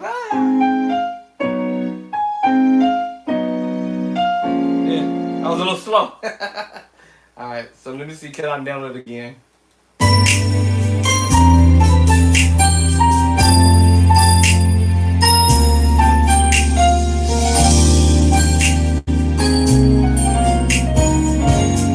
Now that time I was early.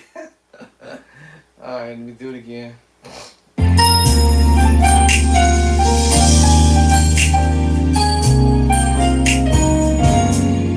Let's see, hold on.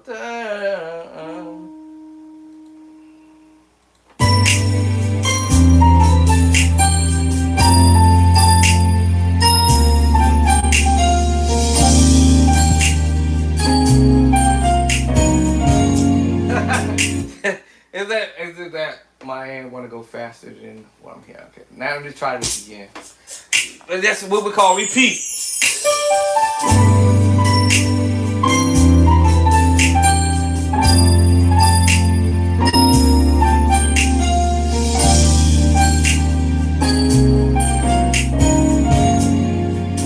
I missed it slightly by an inch. Hold on.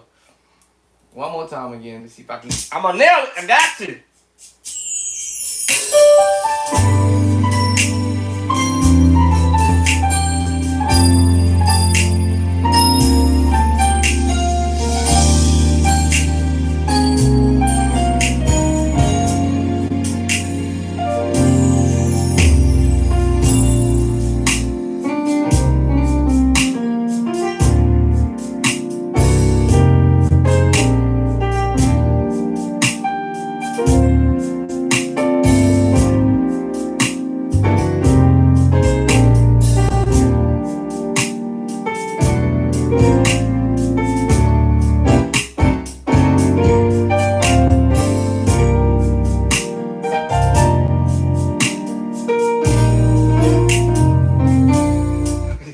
So that little other piece, I had to work at it. I'll do it again.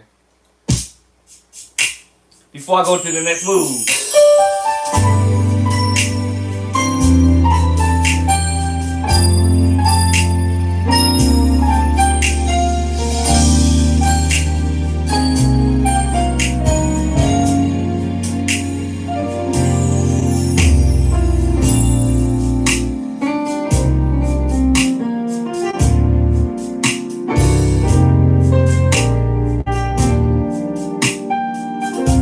I was early.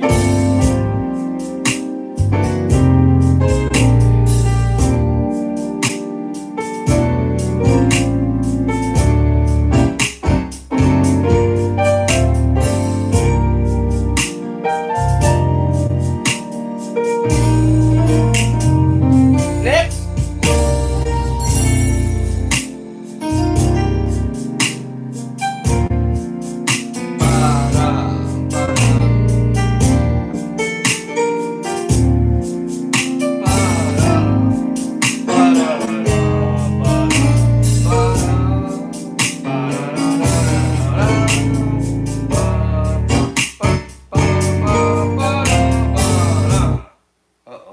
Okay, hold on.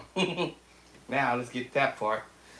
So bookmark it. Let me see. Where did I stop off at?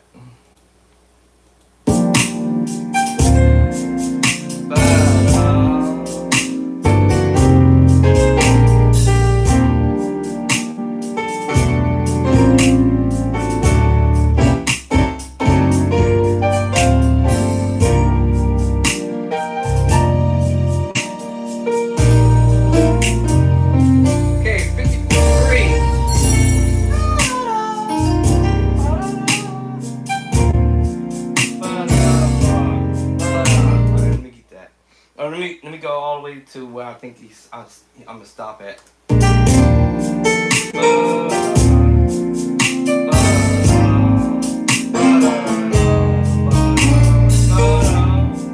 See how far did I stopped at? Hold on, 50. Go back to 54. Actually, 53.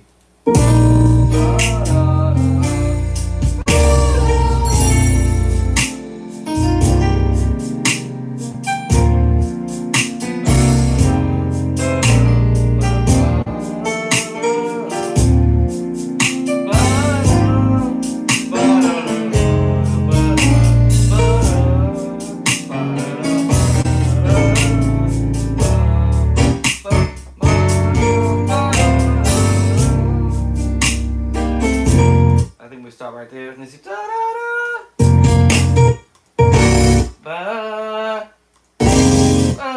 okay, we start right there. All right, so that will be. That's kind of where you stopped off at. Now that whole crazy thing.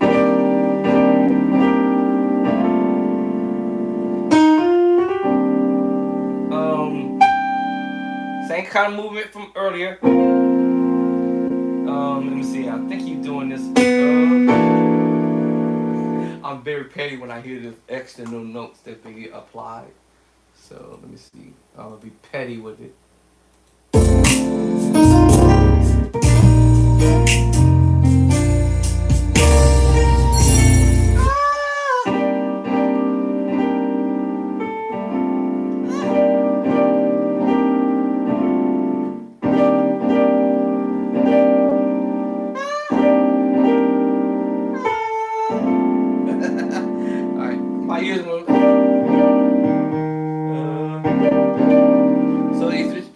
E flat major 13, double up your chord. E flat 9 13. Actually, this is also in the book, y'all. And he's just really actually playing really a triad. E flat triad. G minor 9 11, and back to the E flat major 13. That's gonna be the famous chord throughout this whole song. That chord. The major 9 voicing, the major 9 or the major 9 13. That's gonna be the famous chord throughout the whole song. Okay, when you open it up, let me see. After we did all that other little that's where it started at. The major 9 13. That was when it all began. And then moving forward throughout the whole song, you're going to hear that famous chord. Whether it's here, or wherever you hear it, you're going to hear that chord. Major 9 13 or major 13s. Woo! Alright, so where am I at? E flat major 9 13. And then he goes through a triad. And now we're at the G minor 9 11.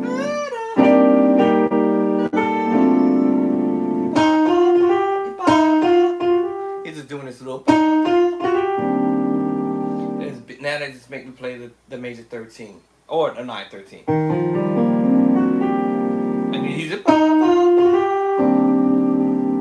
So I'm like.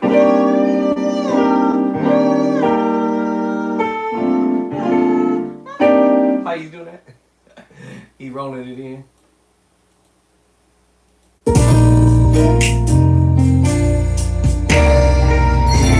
So you go. Now I might add my own little 2 cents in there because even if he's doing the E flat triad, but because he's already playing that voicing of the E flat major 9 13, you see I can do that with one hand. So all I'm gonna do is raise up off of the E flat and giving me the G minor 7 11. Now it makes you play this other chord, which is the F13 voicing, because he's going. I'm just adding my own 2 cents in there. He was playing the E flat triad, but I'm just going to juice it up a little bit. So you have two choices. I could do the C minor 9 or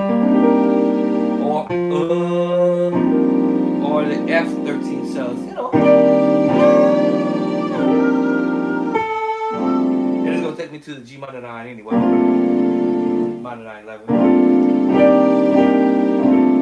And then you come back. You see my hand didn't even move. Ain't gonna move off that keyboard at all. And he's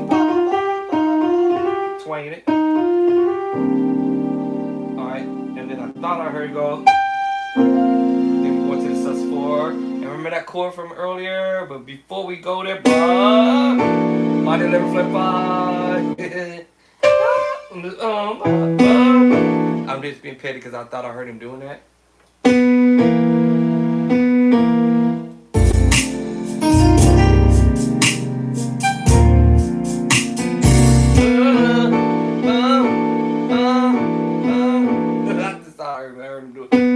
After he played that last little chord, minus 11 flat 5. Is it? How are we doing this? Yeah. Going to the major 9. There's so many ways to finger that chord because normally I would do it this way, but I ended up coming inside and doing it this way. The reason why I did that was because the other finger. Actually, I would have did it the other way too. See, now I can't move. I would have to jump to it. So, see, now I can't get to it. So, in order for me to get to it, I have to do it. Leave that finger there.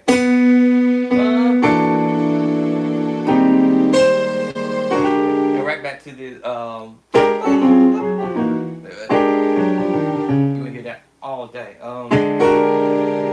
B7 13 5. All day. But that's another one too you're gonna hear a lot in this song. And then going back to the famous chord, major 9. But he's gonna do this little move. Single note. Little melody line.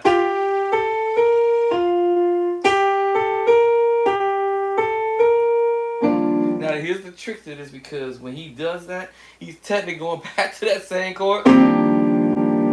But so now I got to move my finger over after I did that. Alright.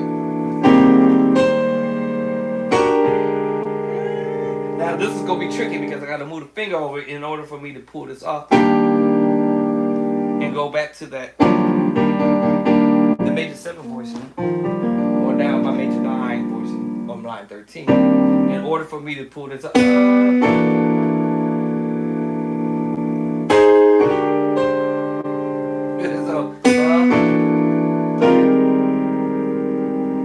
now that would have went to that portion there. That's what I would have did. But I don't hear him hitting A B flat, so he's going. So I had to go and then the chord and keep my hand right there, because in order for me to that's a whole bunch of chords there in the middle of that. Alright, E flat major 9 13, E flat 13 sharp 11, and back to E major 9 13, a little melody. You hear a lot of those little nice nuance or whatever y'all want to call it, notes or whatever.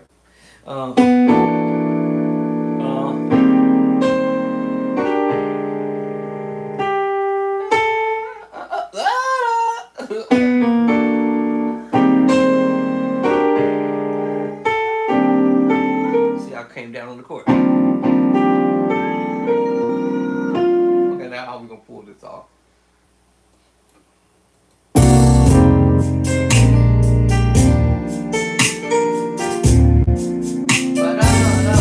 Played this earlier. Remember, that's that 6/9 with the minor chord, D minor chord, up to the C minor chord, and both of those were the first inversion. But I'm playing this over the triad, F triad, and then I go to the next chord as a G minor 7/4 in the left hand, up to the C minor voice. Okay, okay, now this is gonna get fun.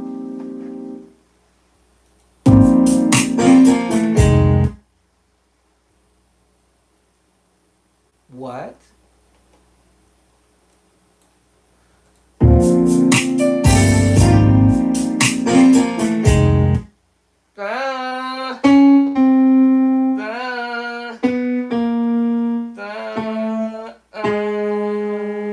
So there is perfect fourth.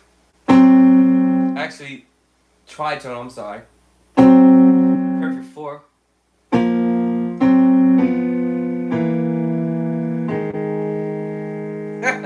So it's a tritone. Perfect fourth. Transposing down. Oh, okay. But he's doing this, I call it a twanging or grace off of the note prior into the tritone. Twanging off of the B, or you can twang off of the B flat into the B. I'm not sure how you did whichever one, but whatever it was clever. And I'm gonna say, let's just say Lupe will be swinging off the B, and then come down to the perfect fourth. I'm sorry.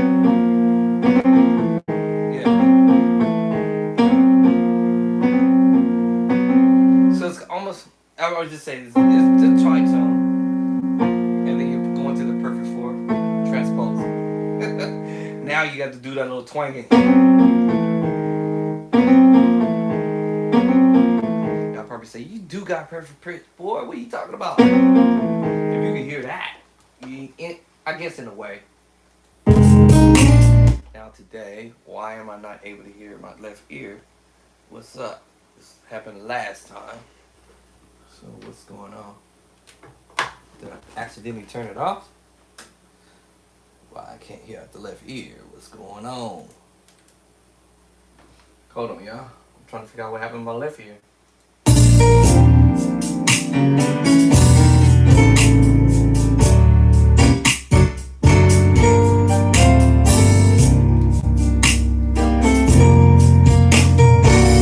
That was my fault. I hit the wrong buttons.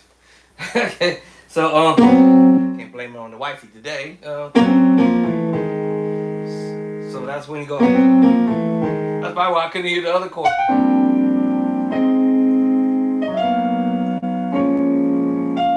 That's why I couldn't hear the other chord. Oh, when I was coming, I was like, wait a minute, why am I off? I couldn't hear out my left ear. Okay, cool, thanks. I got it on now.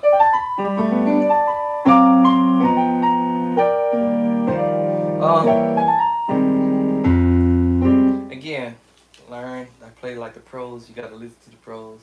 But like I said, I put all these chords in the book. Maybe not every single chord that I've come up with yet in the book, but I did a whole lot in that next edition for sure. And any other stuff that I come up with that I'm coming across, it will be in a book. It's coming. It's coming.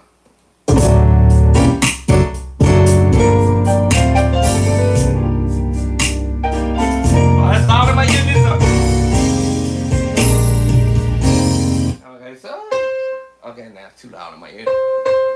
So now I understand where we headed at it. Then the next part, bringing it down to myself.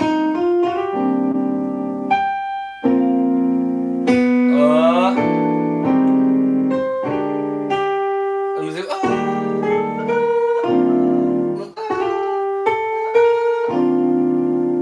Right.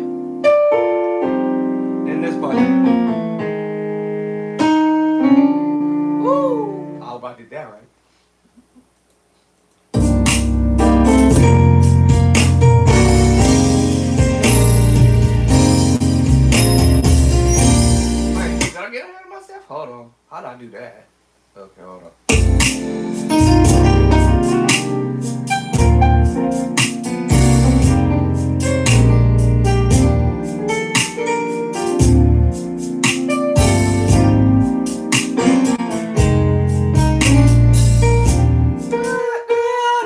Everything go right back to the.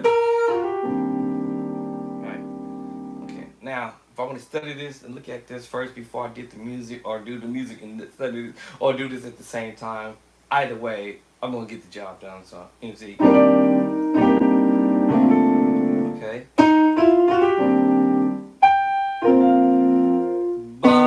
I gotta remember the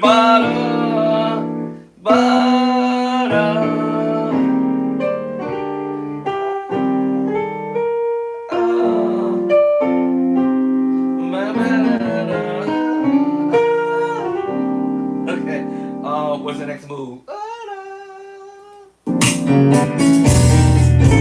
No! No! Wait, what?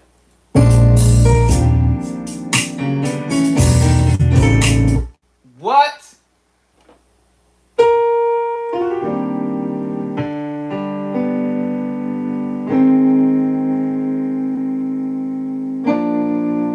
No.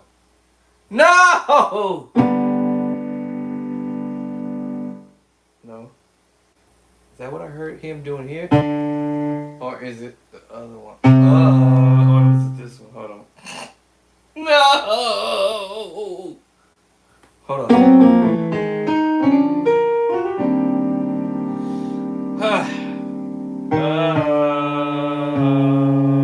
Okay, hold on.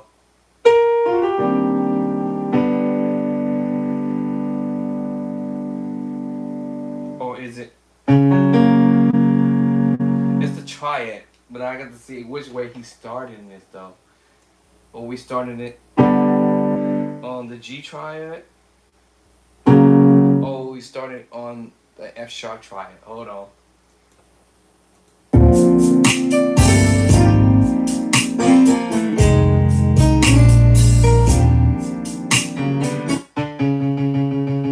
I caught it. Alright, so we started it on the G. Okay, G triad. So, oops. Alright, so that's what we started at. Transpose it. But now I think using two hands to pull this off. This is gonna be many. I'm gonna figure this out. Alright, so I got enough on my hand. How's he doing that?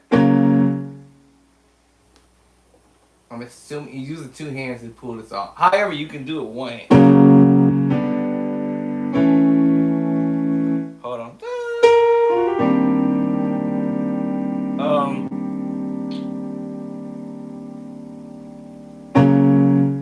How's he pulling this off? Hold on.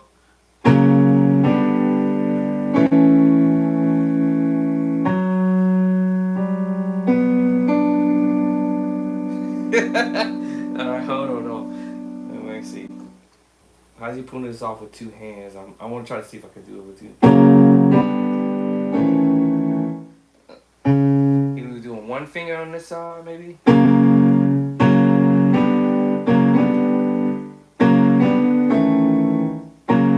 G, sharp, to G, to A. How are you doing that? How is he pulling this off? Okay. I gotta study this in my mind here. What makes sense? Okay, single note. Okay, that makes sense. And then I'm using the perfect fourth to do this. Okay, I gotta make this make sense. And then, alright, so I have to make this make sense to me because I'm trying to figure out how he pulled this off using one hand or two hands to do this. So it's either he singleized it and then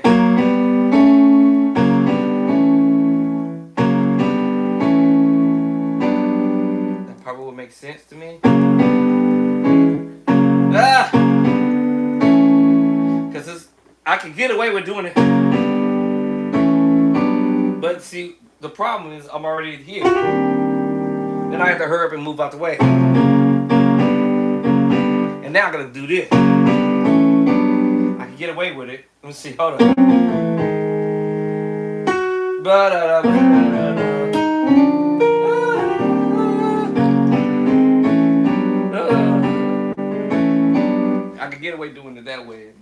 I believe he's doing it with the single movement.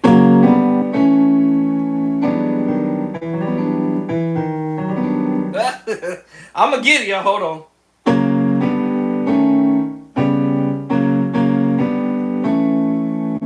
Maybe this. Let me see.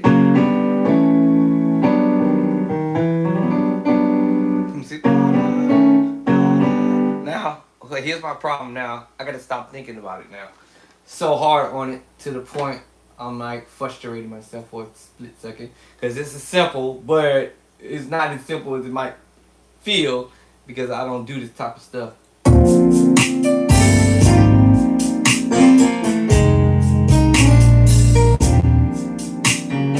Ah, yeah, it is. Okay, I think I see what he's doing. Hold on.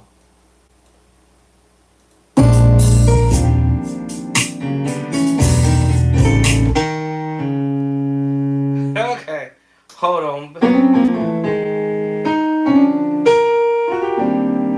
Ba-da-da. Oh, he set it up. Okay, hold on. I heard that when he set it up. Okay, my bad.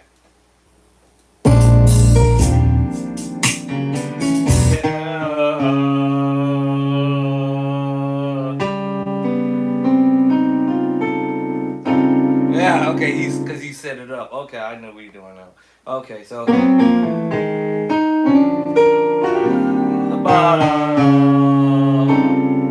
I got you now. Okay, I got you, Doc.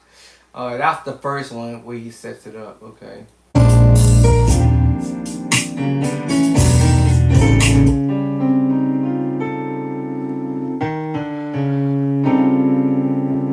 So, like.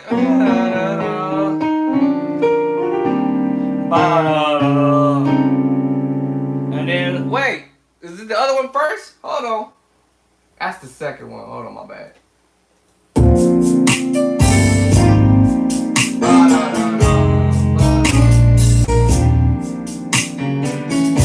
Yeah. Oh, you're doing this one first.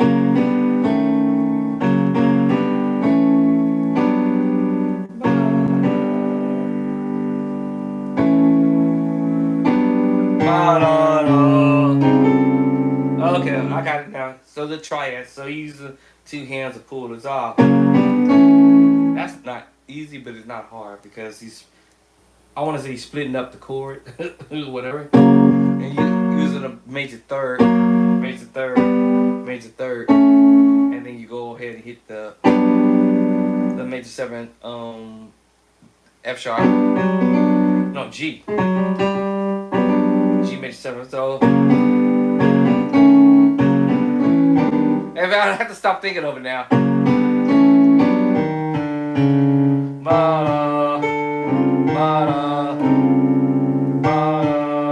Okay, so y'all know this chord is in the book. Major 7 flat 5, sharp 5. It's in the book. Alright, but now we're just adding a little flair to it. B flat and that little E flat, and you just twang it into the major triad.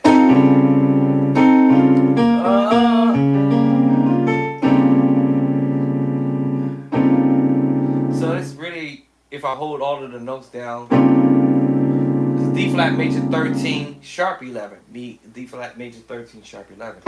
But because I'm twanging,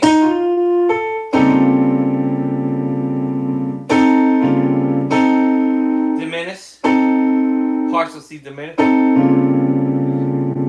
and then coming down to the F triad. And now we have the minor 7 with the flat 5, 9, 11. The first one, but he's doing it so quick. So,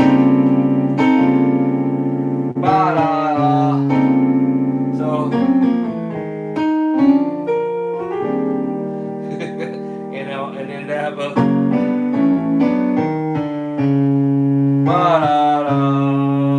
By that time, you should be coming down on that chord.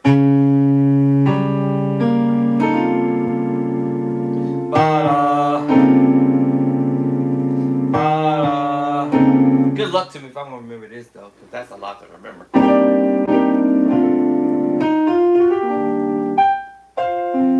Uh,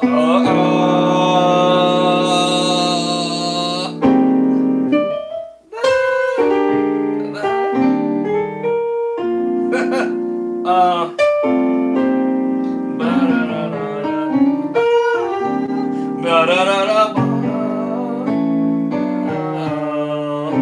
that's a lot to remember. Oh my God, that's too much for my mind to retain. But anyway, I'm gonna make it happen.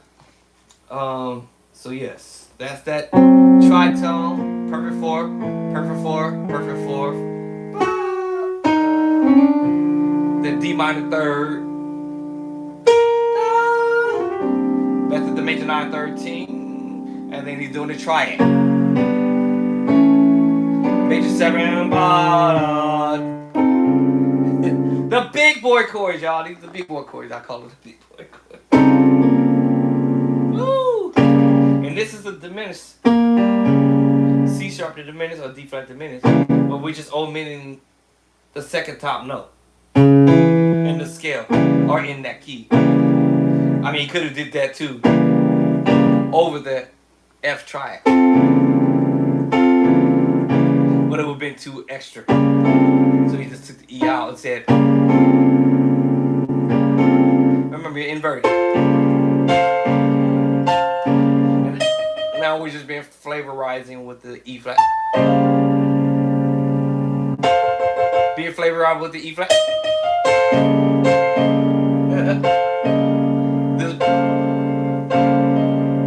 Still D flat, 13 sharp, 5 sharp, D flat major, D flat 13. I'm sorry, with the flat 5 sharp 5.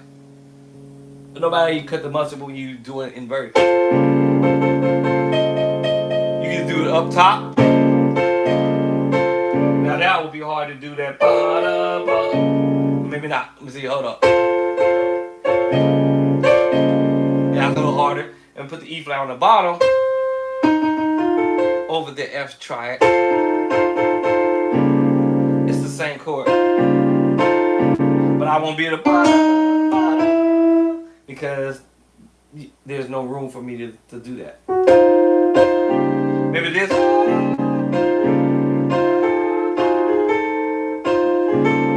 Always come up with some kind of way we can make some fun out of this. But anyway,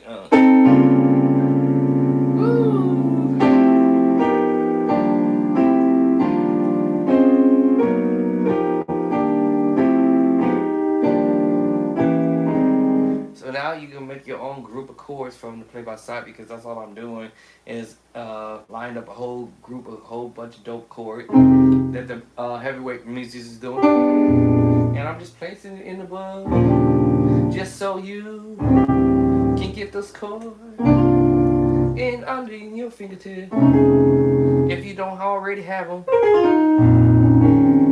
But this book is not for those who already arrived, so you can skip it. And if it's something I am doing that y'all doing that I ain't doing yet, go ahead and share it with me. I'll drop it in the book for you.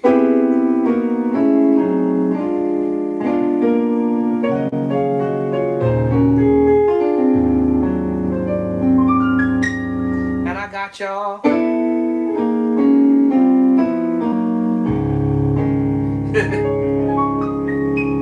So for my beginner musicians, intermediate level, or wherever y'all say you want to be at, play by sight is for you. If you already arrived, I get it. You already arrived. You don't need play by sight. Edition 1 and or 2.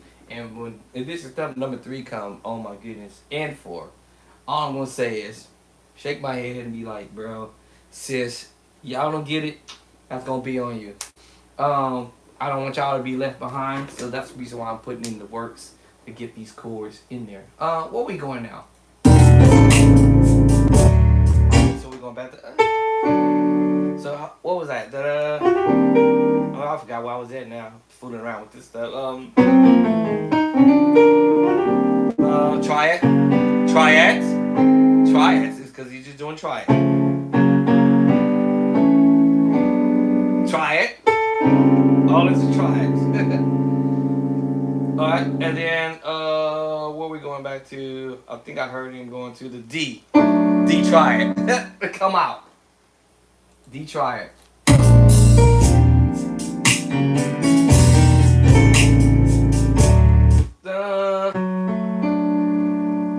D triad. So yeah, triads. F sharp triad, G triad, and then we're going to A triad, and then up to G major 7 inversion, and then we're going to the F triad over the tritone, and then he's coming out with the D triad. Now I don't hear that top note inversion up top. I think he's doing the inversion down low, and I don't hear it in the D voicing, so he's just doing it coming out of the move.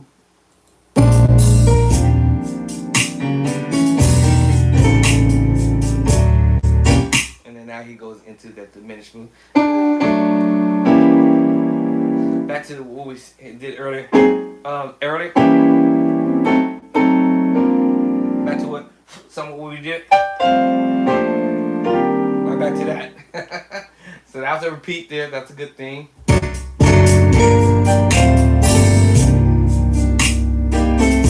Remember last in the beginning we did the outside version. This time we inside. You bring the voice in inside. E flat, add 2. How am I doing?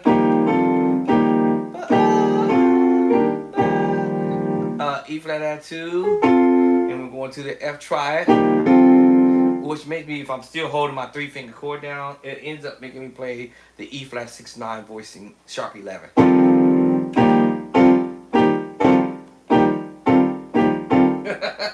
Don't get me started, y'all. But I'm just saying, you know, you be coming up with these ideas, crazy ideas. But anyway, so E flat add 2, and then your E flat major 9 voicing. So instead of him doing it here, now we're inside. Now I might even move my left hand up to the voicing and move my hand over. It's the same chord I did here.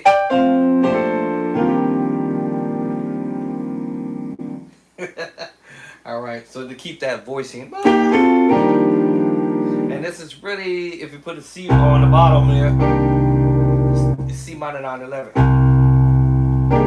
That probably is the bass line. Or if I go to F, it's an F13 sus chord, preacher chord. Gotta get it with it.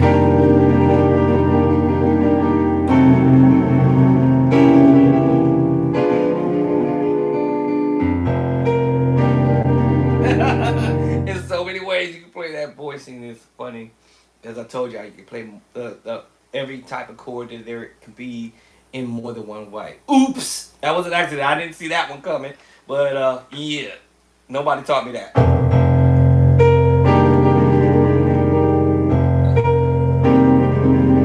Yeah, so yeah. So yeah. And you also could do F minor 9/11 too. Also, you can do F9 sus4 too.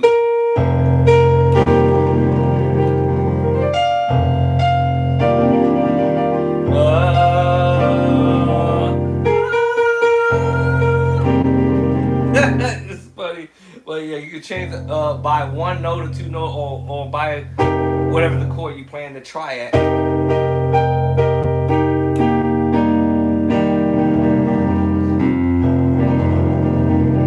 You try it.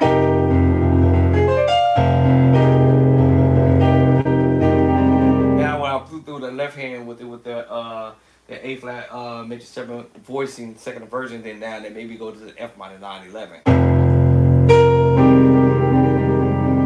Then I go to the same thing,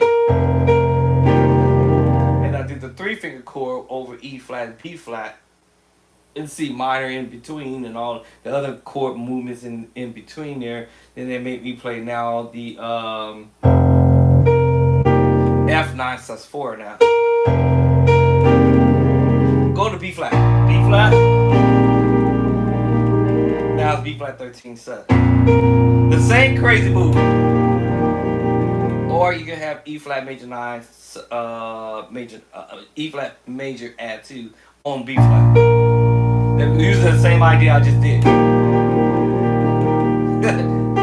Now if I go to major 7.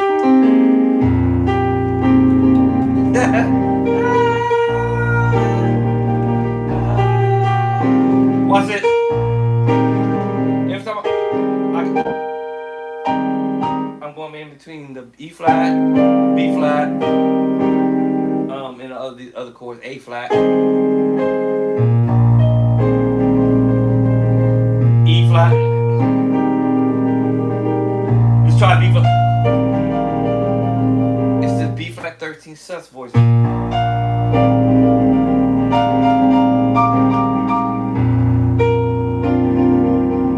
then now maybe playing C minor 9, 11 right there. That's funny. It's kind of funny how that sound changes. Anyway, whoo, this is a lot to remember and to retain. May the force be with me. So what's after that? Da da da. And then we're coming out of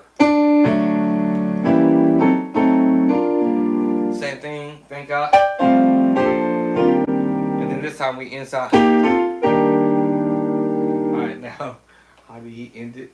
I forgot. Oh, da da da. Alright, that's how we ended that.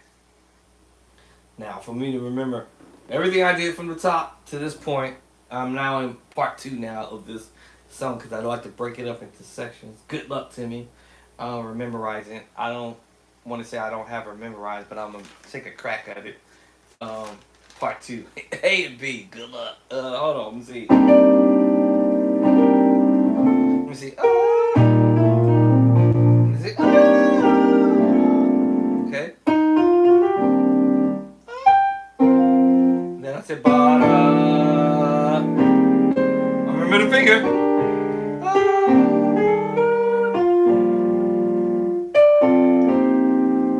And then, ba-da-da-da-ba-da-ba. Here comes the crazy move. Woo! D.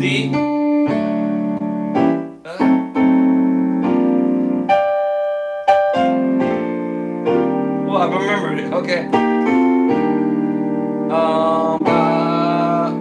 Was that last one? D. Yeah, I was right. Alright, so I remembered it. Woo! Alright, y'all. That was my luck there. But they say repetition is the man's best friend. That means I gotta keep messing with this tune from start. 1 A and B, then 2 A and B, and play this whole thing over and over and over until it's in my spirit. Generally, usually, like I said, I normally would only spend about 5 to 10 minutes. If I can't retain it in 5 to 10 minutes, then I got a problem with me. Now, it's not gonna be with the material. It's gonna be with me because maybe I have too much on my mind. I remember Semi Tavil would say, "Hey, if you got other stuff on your mind, like other music, other things on your mind, you can be cluttered up with too many things to be thinking of. So, in order for me to focus to that tune, I have to get other stuff off of my mind, clear my mind from wherever it is, and then go and make this thing happen." So now, what I would do is, or attempt to do, hopefully. I'm gonna try to bookmark this to say where I stopped at on this project. Now, by the time when I finally get it all knocked down, I'm gonna be like, yo, I'm dope with this now. Alright, so we're gonna be at coming up for the next move, part 3 A and B. So I guess I better probably go over here and say I stopped off at what is it? 1. Can I write on here? 1.01 22. That's pretty far. I got pretty far actually, honestly. And this track is 03.41 seconds. That's impressive. I got pretty far in this song. I won't say I'm halfway. I think if I get halfway and do maybe part 3 A and B, for sure, I'll be probably beyond the halfway mark. Because I'm actually literally about this much to my halfway point. And what is the halfway point? Let me see. Let me see what my halfway point. This might push me to do it, but I feel like I need to take a break from my mind so I can get it together here and come back and do this off of memory. So let me see, where's my halfway mark going to take me to? So now this is going to take me to part 3 A and B. Let's see.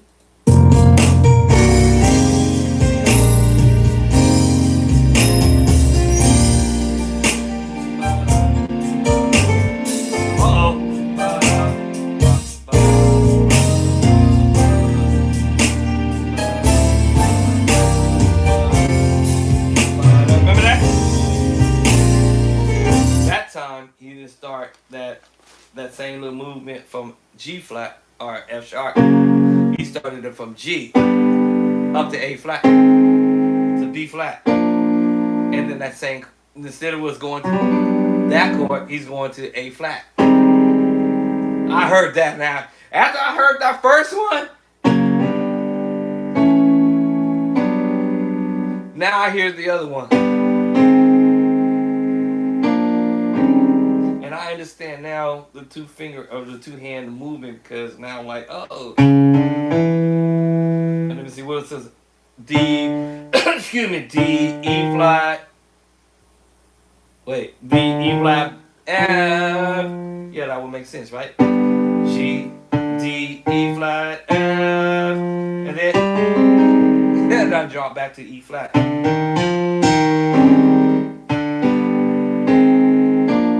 Triad. So this time he's starting on G, A flat, B flat, and then we're going to A flat major 7. Remember when we was here? I'll be doing transpose. Oh my God, what?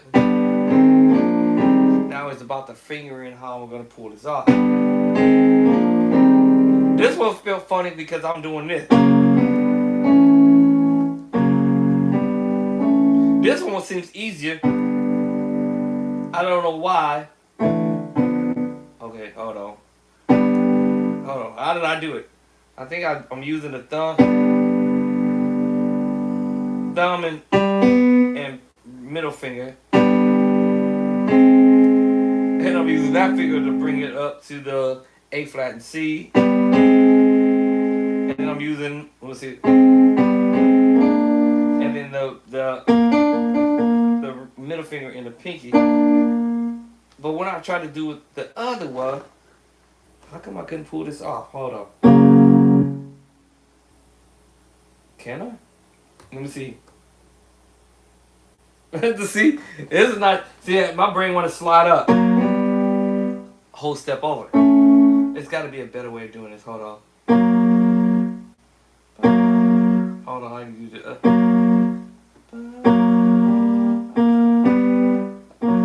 It's hard to do that one. Let me think. Maybe it is an easier way to do it. Let me see. No. See, the G one was easier to go up than do it with the fingering.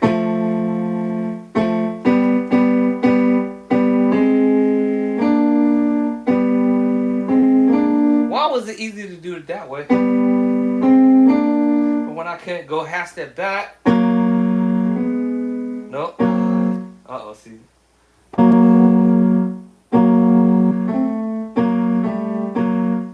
See what I'm saying, y'all? This is not easy. Let me see. That ain't working for me. That ain't working for me. That ain't working for me. I can't figure out why. Let me see. Maybe I have to switch the hand. Maybe you try to do it.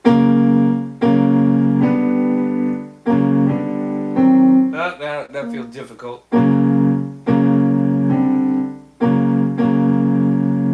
See, that feels difficult. That feels awkward, actually. But this feels actually better. But so basically, I'm sliding up. Whole step over. Now, I could do that. It was funny. But that little movement, like I can do that in the other key, half step up. That's funny to me. Why? Now I'm trying to do. Let's see. Hold on. Why can't I do it that up the same way? Maybe I can't. Oh, maybe I can't. There it is. Oh. Let me see now. We get the left hand.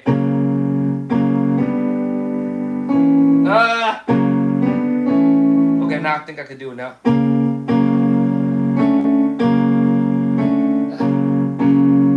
I can.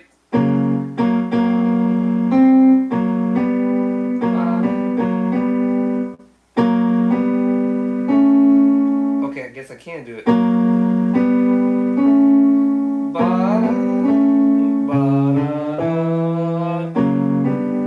Oh, I can do it now. Okay, hold on. I have to think about it.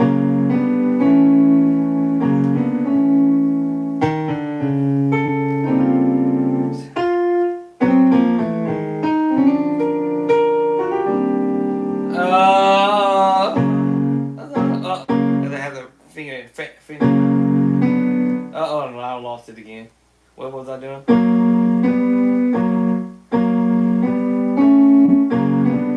There it is. Thumb, pointing finger. Thumb. See, I'm still doing the slide down though. Still. Huh? I'm still doing the slide down.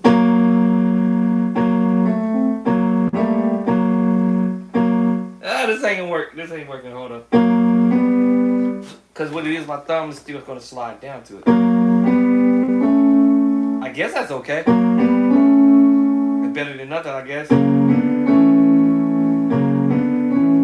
trying to find a way if I can do it without the thumb doing that.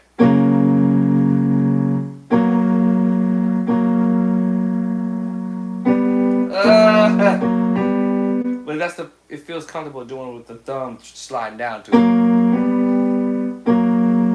Alright, thumb and pointing finger. And then thumb and slide down, drop down to it actually. Thumb and middle finger. And then pointer finger and ring finger. That feels comfortable doing it.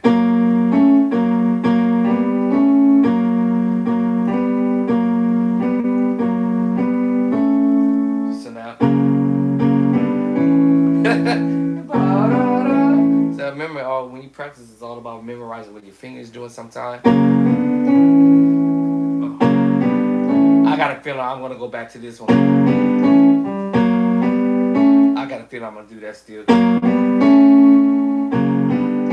I feel like I can just get right to it.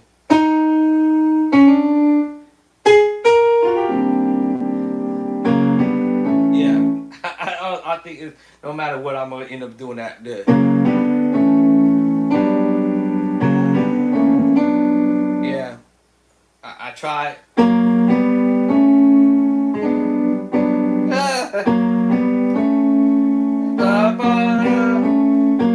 Slide down. Switch the finger. See, my brain won't let me do it. Yep. So I'm stuck on the slide down.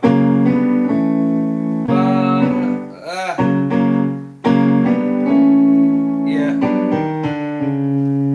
Yeah, I'm stuck on the slide down. Oh, I gotta walk to it. But another one I can do it without doing it.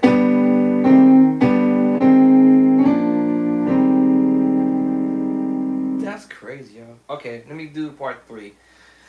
Woo, let me see. Let me see. Part 3 is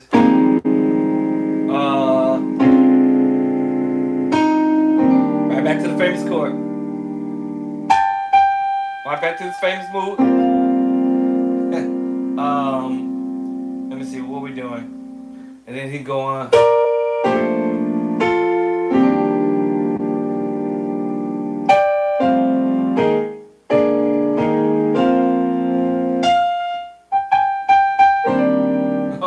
Hold on. Where we at? We on 3 no.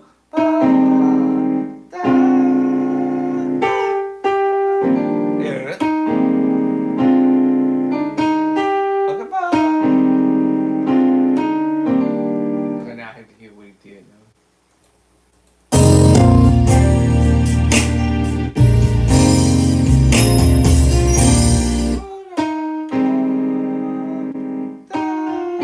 So what you doing?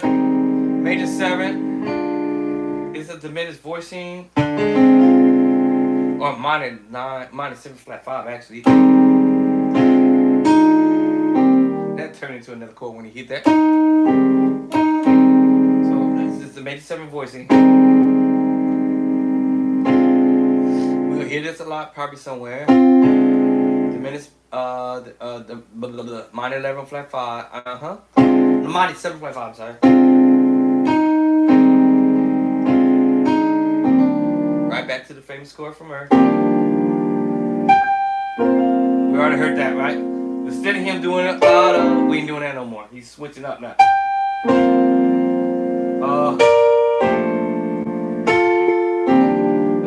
Major thirds. Major thirds. You already know what that is. Major 9. Major thirds. Back to the same chord. Alright, so let me see. Grinding at this, y'all.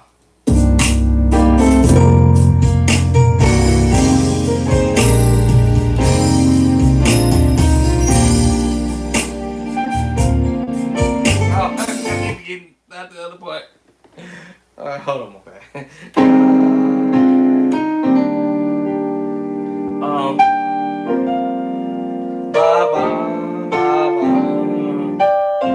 You repeat that part again. That's pretty dope how you went back to it. But anyway, major 7, minus 7 flat 5, major 9, and then we go into that sus chord again. Then we use it. Major 3rd, D flat major 9, and in the midst we go into the F major 3rd, and go back to this major 9. Then they go to perfect 4. Remember that earlier. Now we might not do this. I think. Yeah, I don't think we're gonna do it. I think. See the go. You gotta see here some of the dope chords. All right. So anyway, but I like. Then it's going to the sus voicing. Then it's doing this crazy little move. It's from off the tritone. Double up. It's a tritone, but we use one extra note. Actually, 2 tritones put together. How about that? But we're using a B flat to give it a little flavor. They call it the B flat 7 voicing. That's sus. E flat sus 4.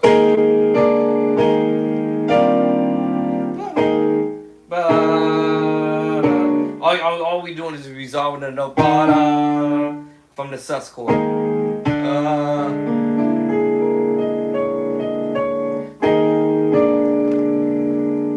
That's all we're doing is resolving it. E flat down to D double up in both hands. I guess he did this. Using the sus voices again. Alright, hold on.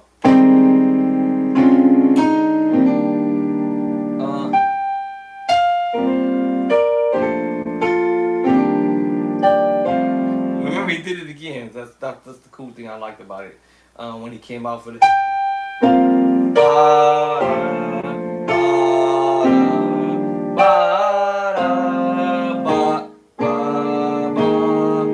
Back to that sus sports scene. He just suck. That still makes you play the E flat, major 13 or 9/13, however you want to. Because now we're playing what we call the big boy chord. Let me see. Hold on. Where we at now?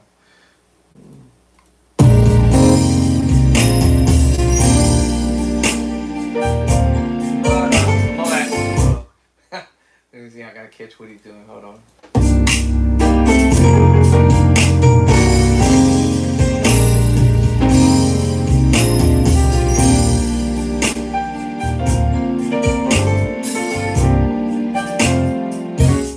Oh, I was early. Hold on.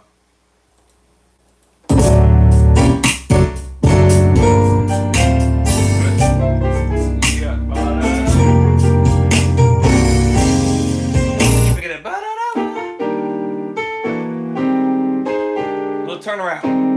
Turn. And then. Right, that little turn around.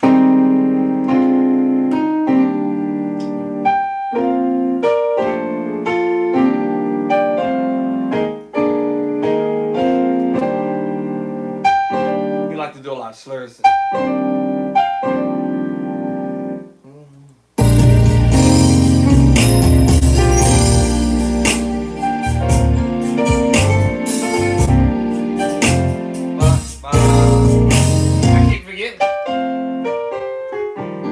Go back to it. I keep forgetting. But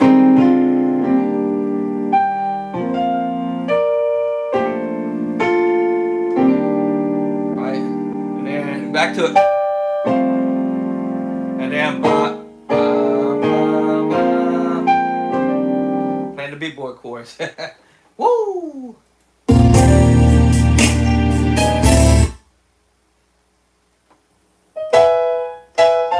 Try it. Remember we played this earlier. Remember that? So now what are you doing in the left hand? Good luck.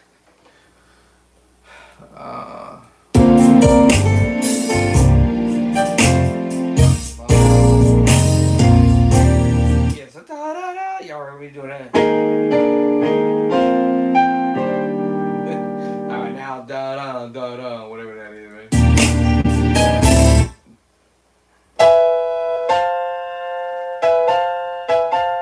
So let me see. Let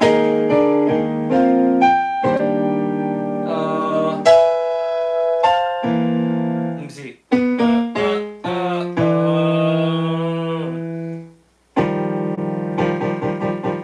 I told you the 3-finger chord is your friend. Let me see. Hold on. Maybe we might do this one.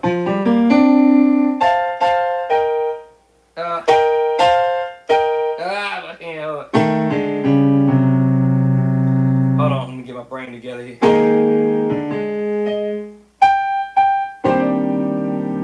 See. Or are we doing the minor voice?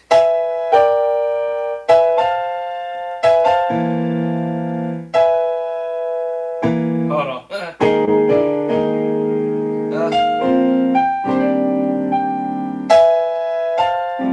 Yeah, try it. It's a chord that we would play earlier. Remember? So it's the triad. Remember I played it earlier.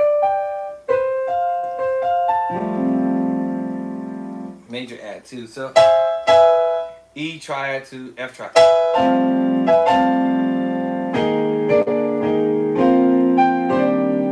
He's appreciating it.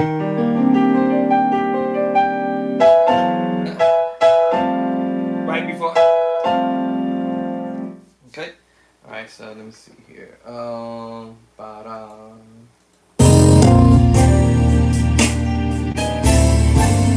Okay, so then you go. The major 7 voice. Hold on. Hold up. Da da.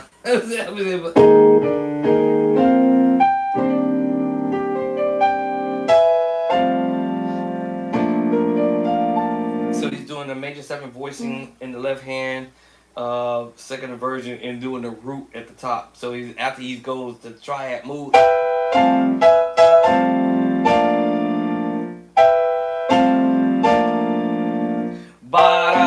ba.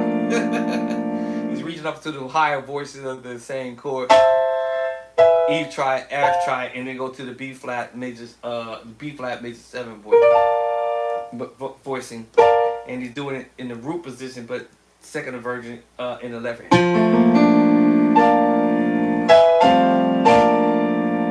Ba ba.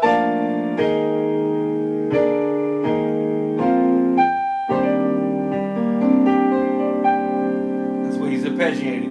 Ba ba. Okay, now what's the next slick chord he goes?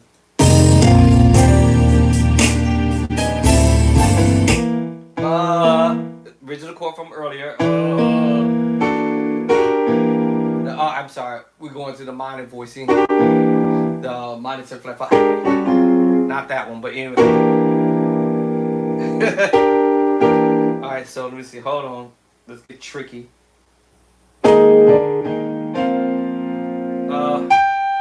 Go for the big boy chord. Arpeggiate. Then, nope. That one. I didn't want to go back to the minor 11 flat 5. He's going to the minor 7 flat 5. And he's going inversion. Doing an inversion right quick. Right away.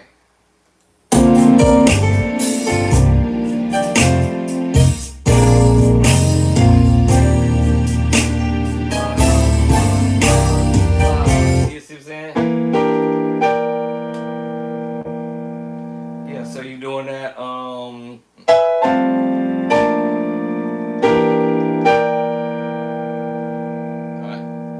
And then it comes out. So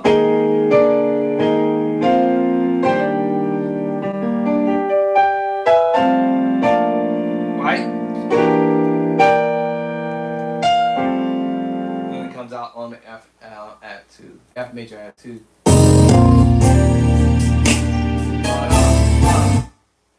You hear it, and then the other 2 chord.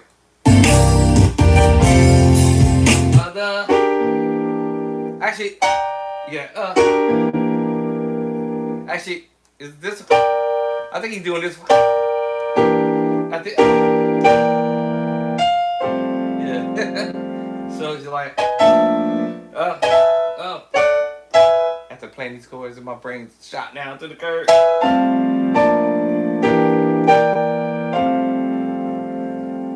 So that's what he's doing. Da da.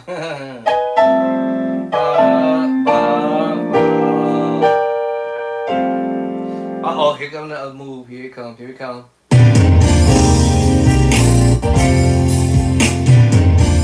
Yeah, see, that one was easy.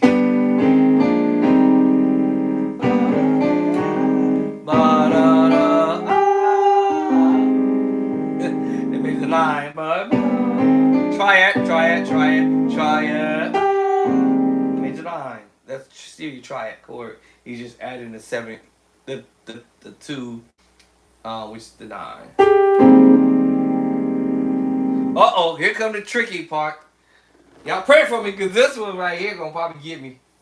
This gonna get me for sure. Let me see, I hear it in my head.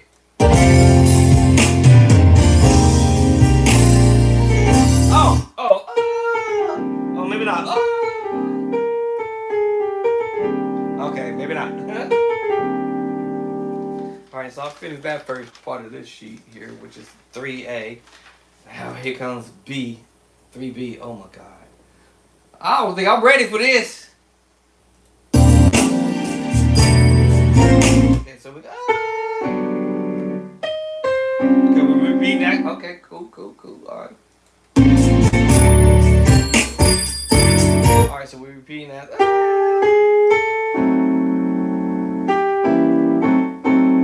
Okay, so we get to repeat that that's cool. Thank God for that. How's he doing that?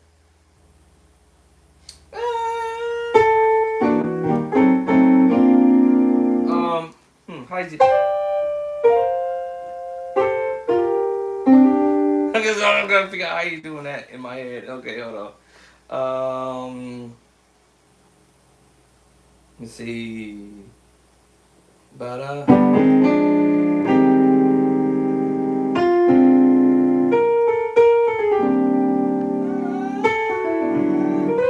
have to hear that in my mind on how he came to that, arrived to that move. Back to that deep move. Same thing. Let me see. I think he's going up. Maybe I'm tripping. Let me not overthink this. Let me see.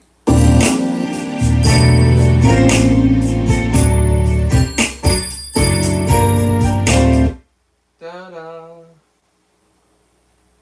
Okay, hold on.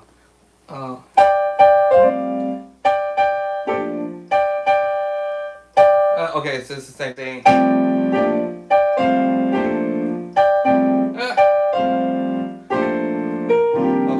Okay. I'm overthinking this.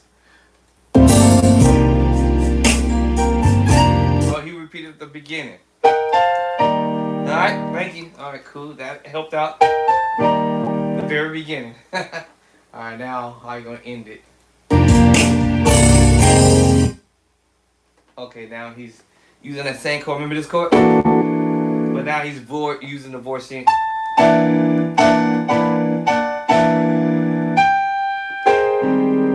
Oh, let me see. Yeah. So he's making the chord up a little higher after he came off of this. Now this guy. Yeah. So now he decided to move the voice up higher.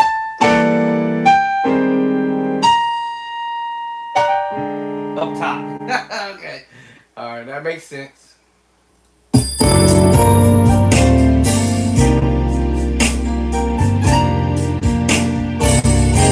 Okay, now we're going now we're going to the fourth part of this. So I'm not gonna move any further than this because I gotta remember the first part, the second part, and the third part verbatim. Alright, now all I did was basically kind of went over it, but I don't have it memorized. So that's one thing. I mean, now here's something that I will say. Maybe I don't want to memorize this tune because I maybe never ever play it nowhere. But I would say that what is my takeaway from it? What can I take away from the whole tune from start to finish? That probably I could use in my plan somewhere along the way. And 9 out of 10 is gonna be this. It's gonna be this one. This one. Alright, so that was what the first chord. The other one. That one gonna be my takeaway. That one will be my tway. Where would I use it, right? Okay. The other takeaway. Those will be like my takeaway. You know that stuff. I mean, that might, maybe not. That maybe not. No, maybe this. That might be something I might do. Or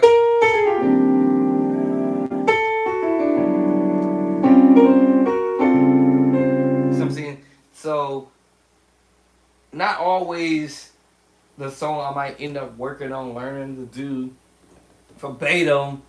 I'm gonna plan on learning to play the song verbatim, basically, and to memorize it from one point to the other. I would say that what is my takeaway that I would like to use in the song. Maybe this one, maybe that. You know what I'm saying? Yeah. Now I could make the song like a talk music because I can shuffle chords around and be like, hey, God bless y'all. You know, the Lord is going to be in this house today. Let me see, somebody's up talking. And, you know, the Spirit of God is going to come in the house today, you know. Whatever, right? You know. I know. See what I'm saying? And I may use it as a talk music, as my little takeaway, you know.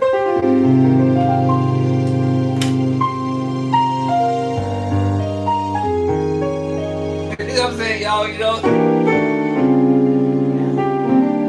Yeah, I may use the chorus as my little takeaway thing. You know? Right? And that will pretty much be what it is. I won't probably be old.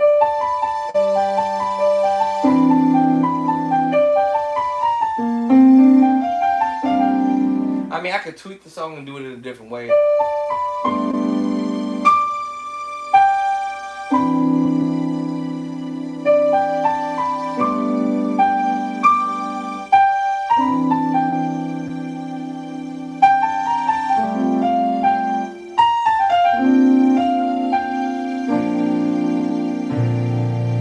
You know what I'm saying?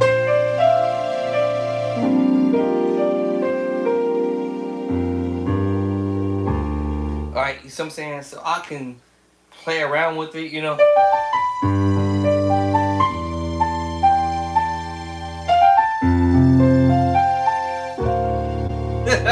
You ever play around with the song? Now what I'm doing now is thinking about the bass line. Just playing around with the bass line. G.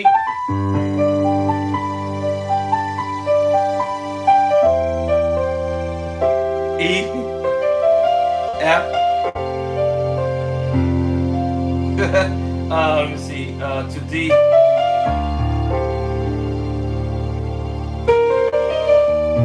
I'm playing around with the bass line.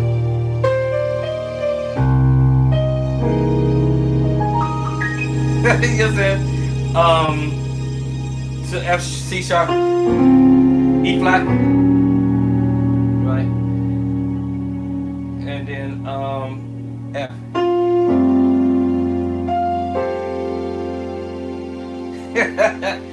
Had nothing to do with what I was doing earlier.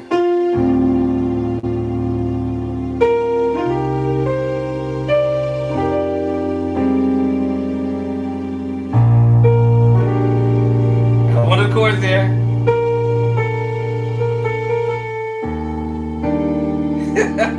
Had nothing to do with. I mean, I just take the whole chord movements from this song and just do whatever I want to do. But if, like I said.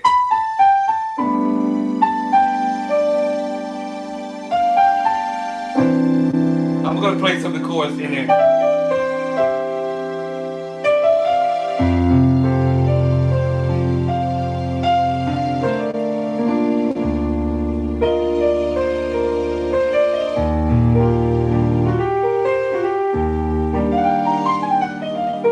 Whatever. And play with it. But yeah. Turn it into something else that's completely different from what I was sitting here learning.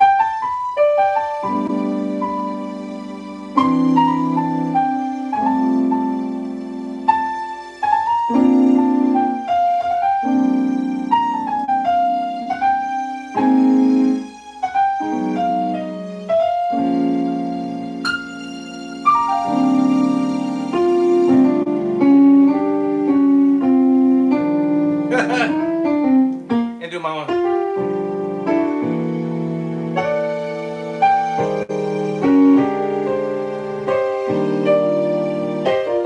But imagine me doing this on the organ, don't it? And just take this whole song and just do whatever I want to do in my own way.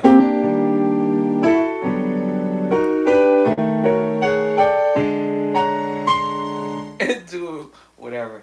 Take the whole content from the song and do it my way, and just all about takeaway, right?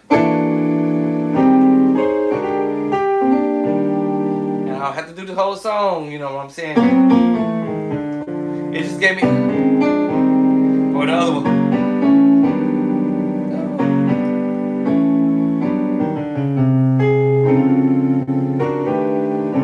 It just give me an idea. That's all I'm saying, y'all. Any given song. So I mean, yes, I will try my very best to just play the whole song and try to remember it. But is it important to me right now? I ain't gonna lie to you. Not really, because it's not something that I will actually go and play at church somewhere. But just grabbing the idea to say, you know what? Let me see what chords in here that I don't know how to play. And then add it to my um library of chords to play. And if there's something in here that is not in my music book, then I can go and drop it in the music book and say, oh man, this is a dope chord. I think y'all need to learn it. Yeah, learn this. Learn this one. It's this chord here, but we're doing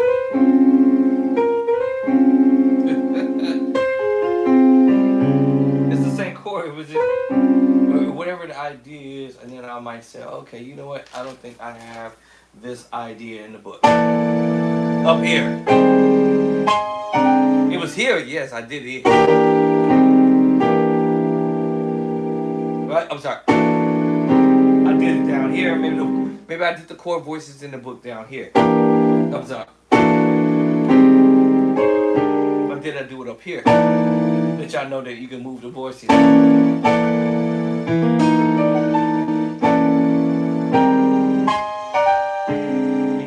Voices up top, right? So I may do that. But what's my takeaway behind the madness? Is my whole thing. And even if this is that in the book? Right? Yes, the sus4 is in the book. Is that in the book? No. That's in the book. Alright, those chords is in the book. Stuff like that. So I'm just saying, what's my takeaway from this craziness?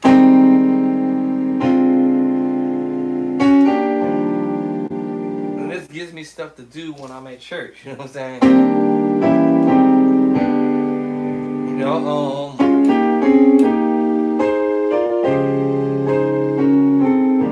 yeah, this gives me ideas.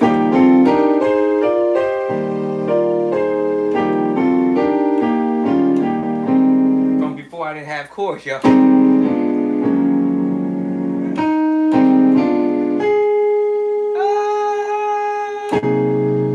I didn't have chords to do. And I got idea. I created my own little idea.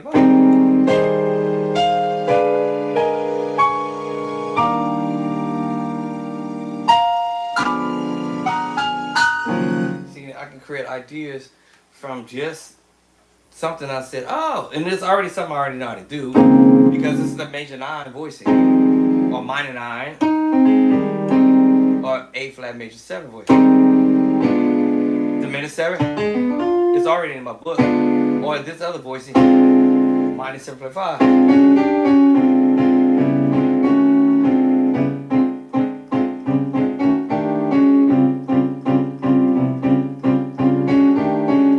Major 7.5. Play around with this stuff and be like, oh, E6, E flat 6/9, E7 by itself. Alright, so I'm saying minor 7 flat 5. You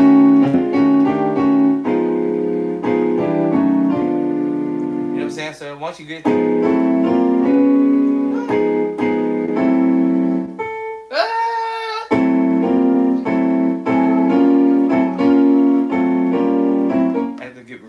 familiar with my 2-finger movement when I'm doing the minor thirds. I'm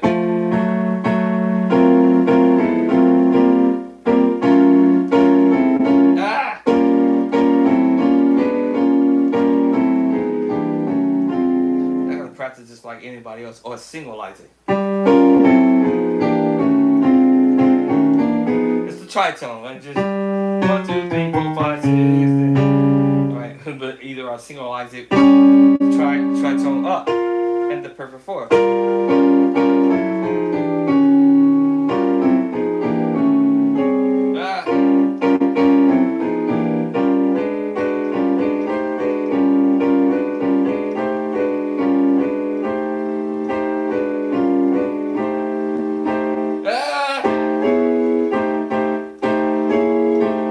I get used to doing it.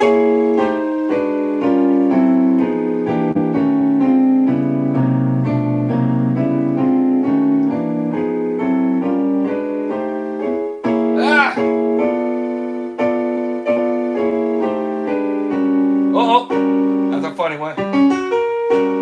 Alright, that's a diminished major 7 one.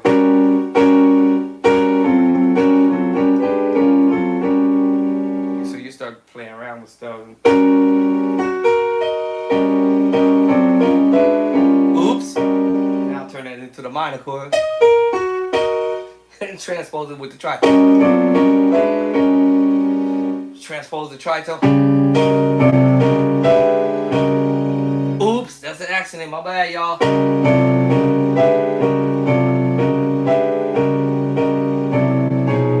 And then I'm into 6/9 voicing. I don't know how I got there. Okay, now I'm using the 7/4 voicing. Yeah.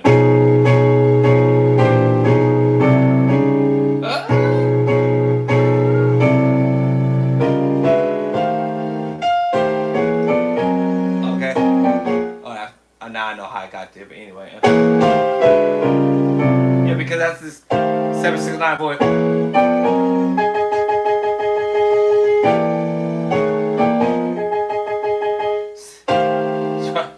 The 6/9 sharp line.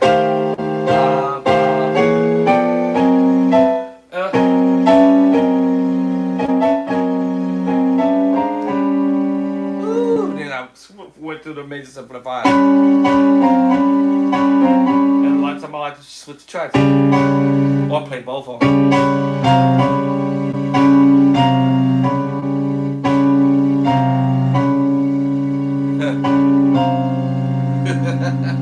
Woo! Alright, y'all, this is a lot. But I know for my beginner musicians, like, oh my god, this is overkill. Not really overkill, y'all. It's just time. Alright, spend some time learning the chords in the play-by-sight. And then your ears is gonna get so familiar with the chords because you're doing them over again and over and over like this guy named Donald Dupree, over and over and over again, to the point you're gonna recognize the chords when you hear them because people are going to be playing them. The top-notch musicians that we call our favorites. I can call out a bunch of names that are my favorite musicians who I have listened to in the past. Some I'll slide in and be like, oh, okay, and see what y'all doing new or whatever. But majority of the time, most of us musicians are doing the same stuff, just adding on. I never extra chord to their what you call it. Here we go, doesn't it? Watch this chord. Here it comes.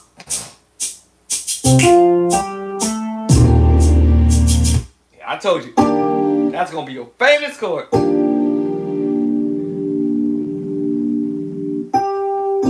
I told you. And it's the same kind of scenario with the other song. Transpose. And the only difference is he just slowed it down in the more slower tempo. Same chord. E flat major 913. Hold on. Let me see. I'm about to lose some juice on my phone here. Matter of fact, actually, I might get off of here and go watch me some One-Eyed Demon right now.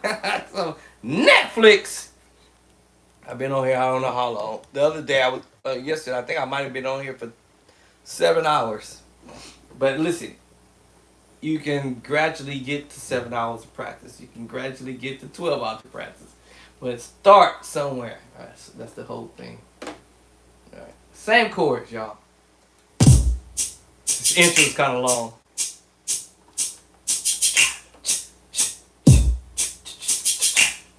Here we go.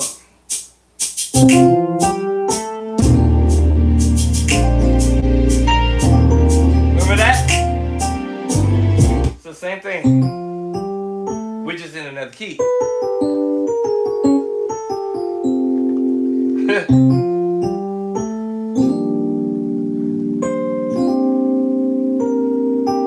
Right back to the same chord. Alright. Same chord.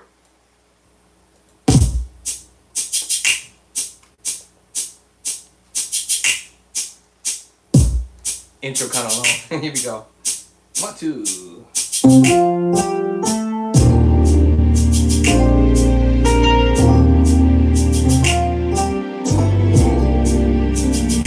Where we going?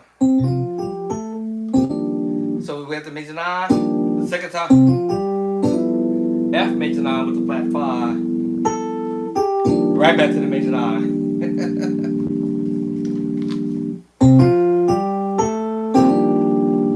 Alright, we add the strings to it.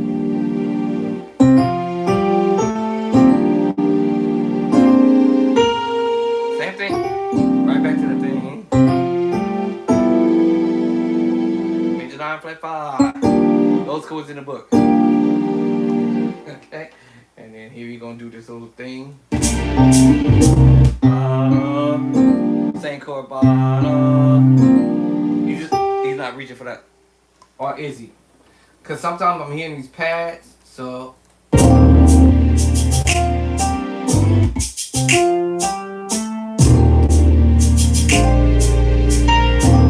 so it's the pads is holding that. So that's what he's doing. And of course, he could go ahead and play the voicing too.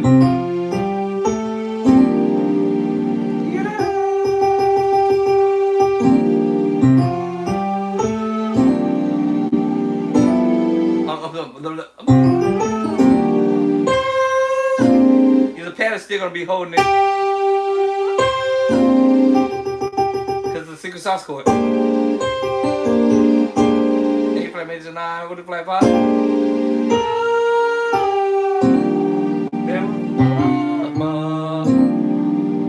It's still holding that voice in.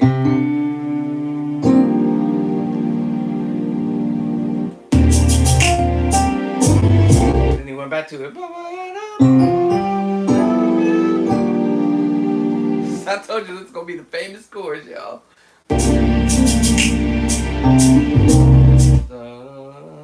Hold on. We going to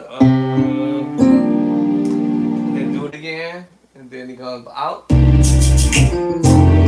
Remember the chromatic move I told y'all in the other videos? Up or down until you get to the target move. You said. Major 7 flat 5 all day. Remember, it's major 7 flat 5 sharp 5 and the major 7 flat 5 sharp 5 flat 5.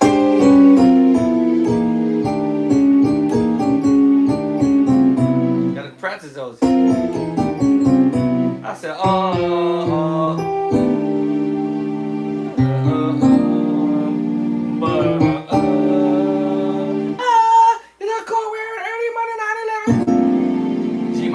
here we go. Remember that? Remember that from the other song. I forgot where we at. Where's that other song? Where we find that at? Y'all know what we was at. The same chord. Right there, it's the same thing.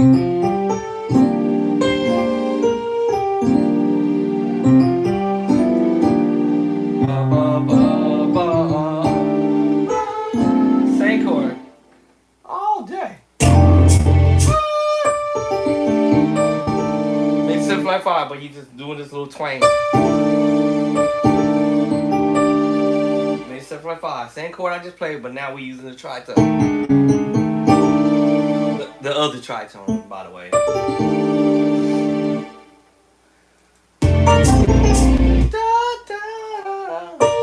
Remember that? From earlier? No, honey. No. What was it?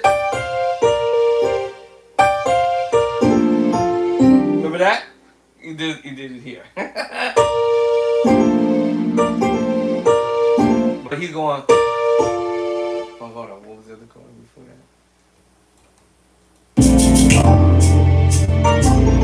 Oh, he started with. Oh, he's twanging off the triad. B flat, major third, swinging off the minor third, off of the major third, A flat, back down to the perfect fit G, and to the F perfect 4 note. But now what that left hand is doing is like a sus voice.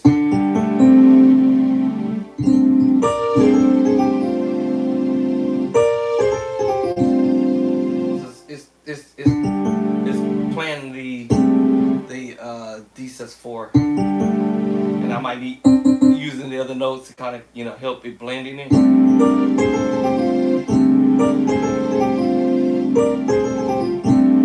D7 sus4. Alright, and then y'all remember that chord from earlier? That D minor move, and then we went to C minor, but then in this case he's going D minor to the triad, C triad to F triad. What? Of course, holding that chord movement in the right hand, left hand. What? And then, so that turns it into a D9 sus4, and then to a D minor 7/11.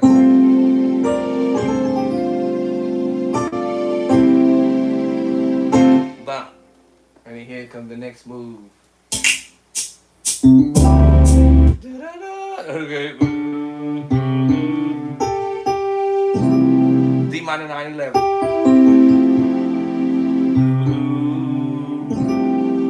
D minor 9/11. The fat boy chord. Call it the fat boy chord now. Okay, we call it the big boy chord. It's the fat boy chord. D minor 9.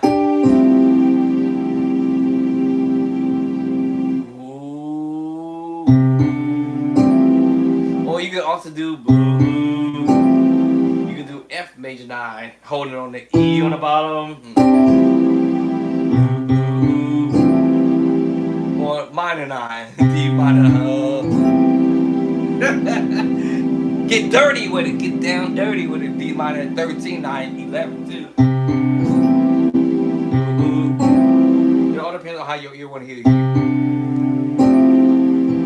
Alright. You want to get dirty with it. D minor 9/11, I believe. You want to get dirty with it.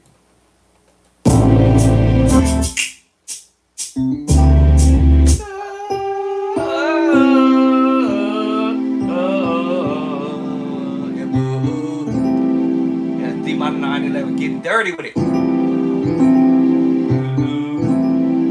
want to play like the pro? Sound like the pros, go over there and get the play-by-side book. I promise you, you're gonna thank me later. Alright, then he goes and hits you with that same chord, E flat major 9, and drop down to the E flat major 9 with the flat 5. And then my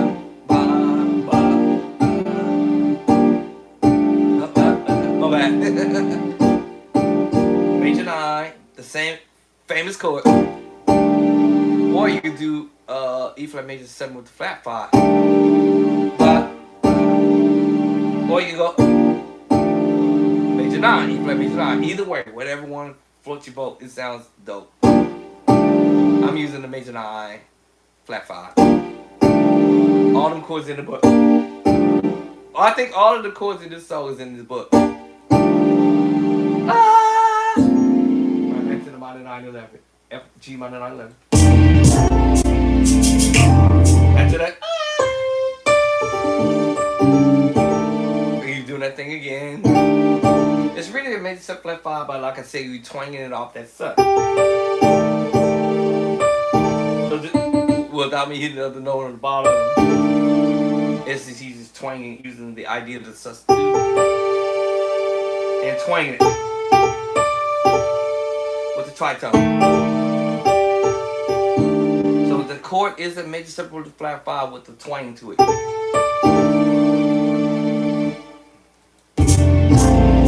Back to the back to the minor 9/11 over and over and over. All right, hold on. Now this one was 3 minutes. This one was actually longer than the other. I think this one longer than the other track actually. I think this particular tune is longer than the other track. This one's 3 minutes and 41 seconds. That first one I was doing lifestyle worship. The arrangement that Elder Devin Watkins did, and this is creating me the way Elder Devin Watkins is approaching it in his own way, rearranging the song in his own way. So this one here was 3 minutes and 54 seconds. Oh, so that one's longer.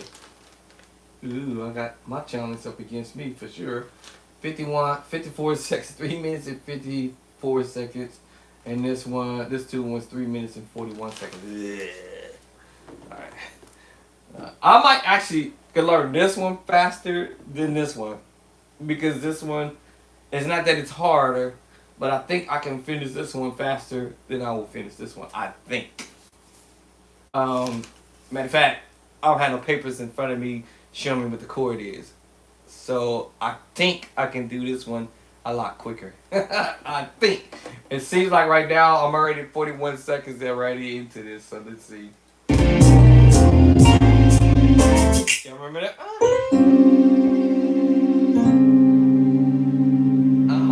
What? Hold on. I missed it. Hold up.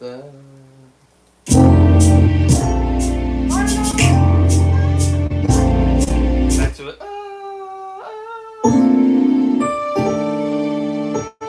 And then he goes.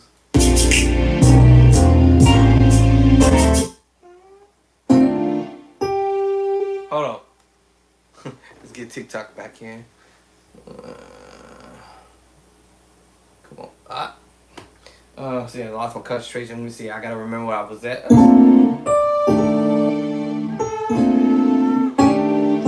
Yep, page 7.5. I'll do those all the day. All of the day. All day. Come on. Let's get back. Come on here, TikToky. Did I miss it? I think I missed it. Oh. Oh no, I don't like my finger. Back. I think we're gonna get it. Wow, we're back here. Alright, so yeah, that major 7 flat 5. I told you all day. Major 7 flat 5, transposing. The same chord here. I'm sorry. That's E flat major 7 flat 5. This is a D major 7 flat 5. And this also is a D major 7 flat 5. It's in the other song. Literally.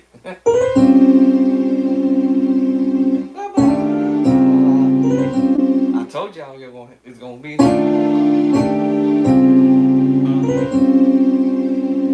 Let me see. What was that? Let me see. Hold on. What do you get? How do you enter that? I forgot.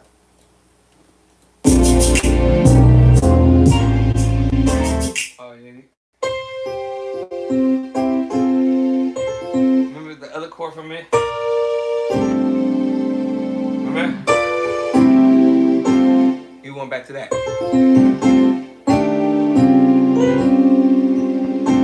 We went right to that. Because it's a triad. Okay, now, where we going?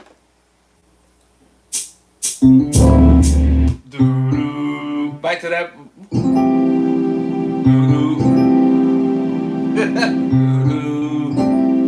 we went that. Okay, so we went to that minor line again. And now you go. Right, back to the same move.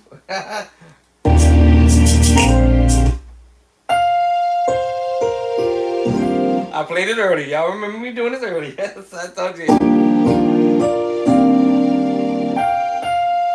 I told you that.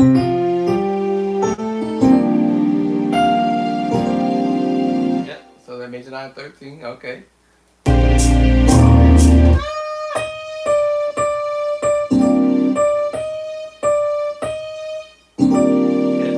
all he did was and just took the top note, same chord. So y'all just okay.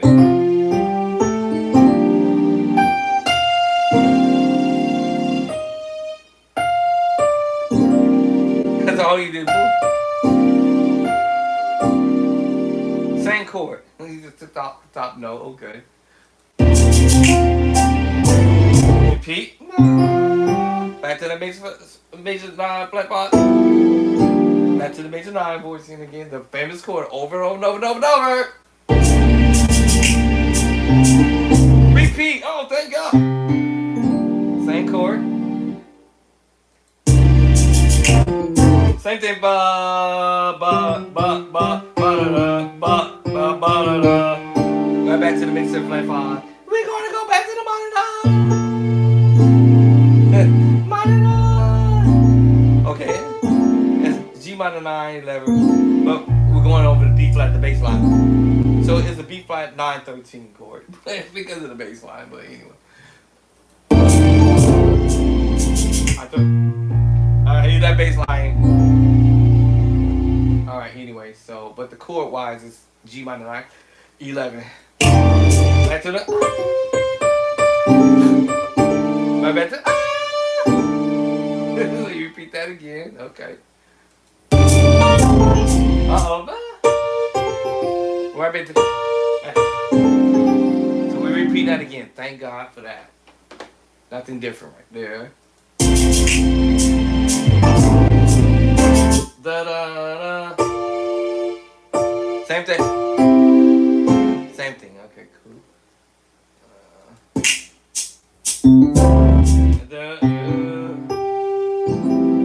Back to the D minor 9 there, but alright, where we going now? Repeat, major 9, major 9 flat 5. Back to the minor 9 11. Well, it's B flat major 9, 9-13. Oh my goodness. Back to that. I think nobody at the end of the note. Now that makes you play now the minor 7 flat 5 A. Or C69. I think C69 because of the twang. Okay, let's say without the twang yet. Alright, A 7 flat 5 flat A's minor 7 flat 5 with the 11. Now let's do the twang. C minor 6-9. There's like 2 chords in the same loop because he does it quick.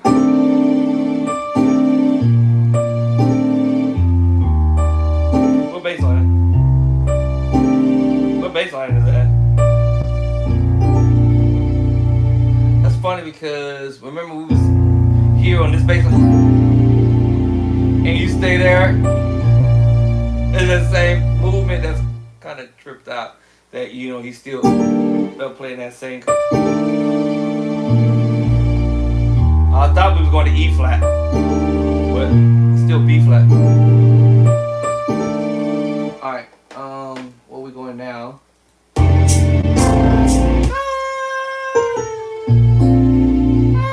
Okay, now I hear the. Now I hear the same chord, but I just hear the C at the top. Same chord, y'all. Minor 9, minor 11-13. But the bass line is a B flat. B flat 6-9, but remember it was what the left hand is doing too. G minor 9-11, but B flat now. B flat 6-9. It could be either or the major. That all depends on how you want to hear that, but.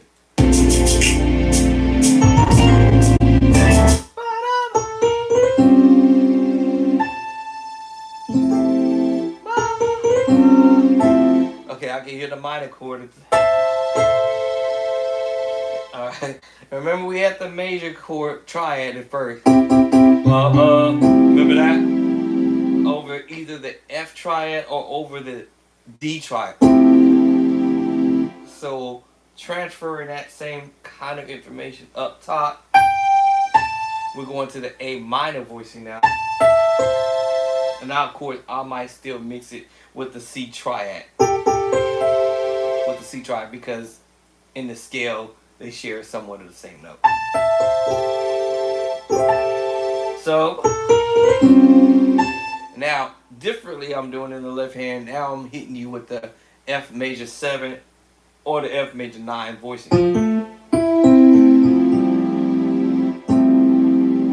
And that's when you get that hit.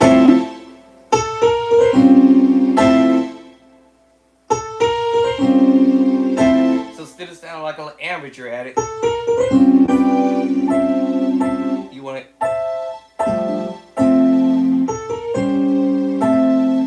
Did I say amateur? I'm sorry.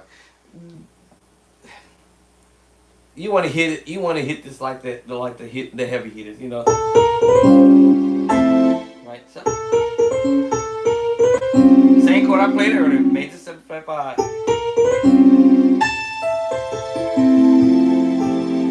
you hit an F major 9 voicing, and you just hit on it.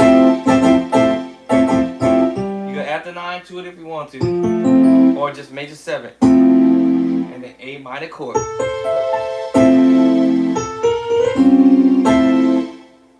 Okay. All right.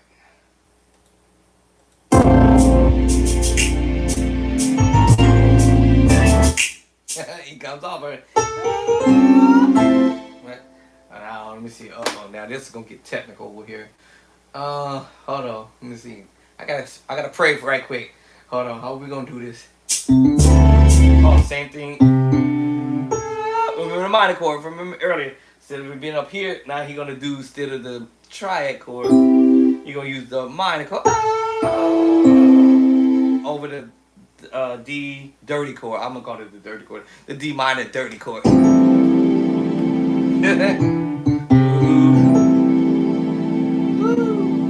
Get all them notes. Alright, now where we going? Uh-oh.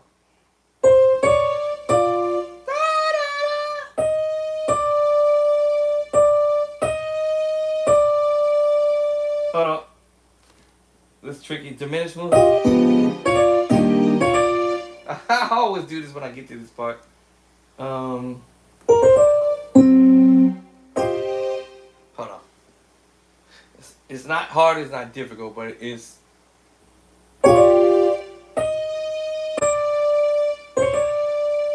Let's see, hold on.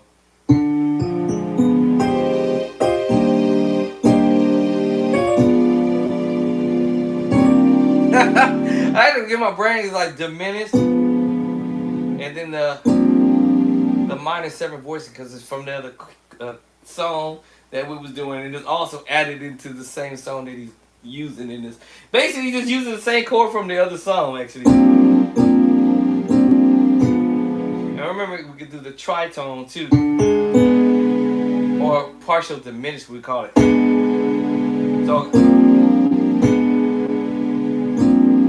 So I have to remember how you did it. My ears have to go da.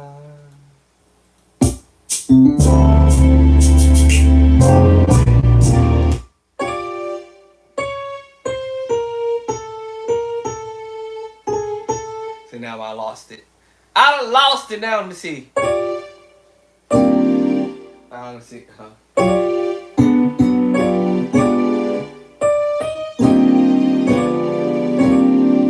Probably got it backwards. Hold on. Let's see.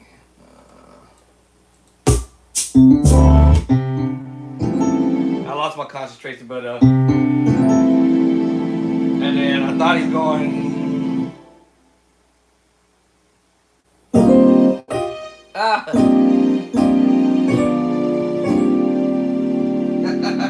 Alright, I thought this gets real tricky. Do I got this on what bank do I got this on?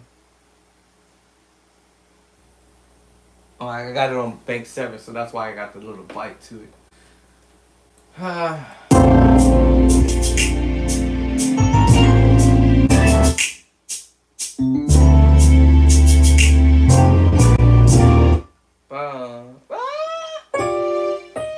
I feel we doing it.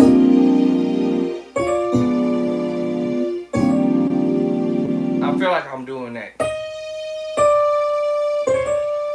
That's what I'm saying. So, no. Let me see how close I am. Hold on.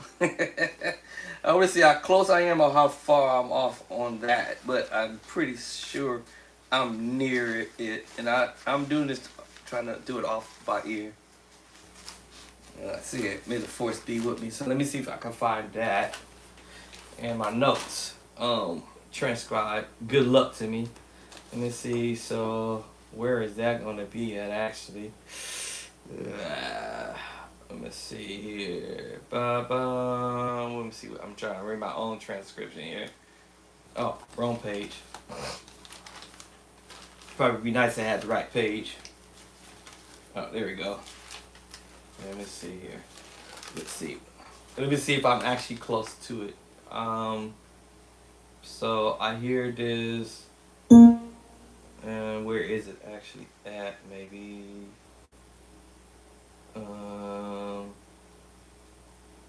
Somewhere in here. Let me find it. Hold on. Oh, not that one. Let me see. We got this one. And then we have. Oh, maybe it is this one. Hold on. So that was the last one we came off of, right? Yeah. And then I think. Let me see. Hold on. I'm not sure if I'm.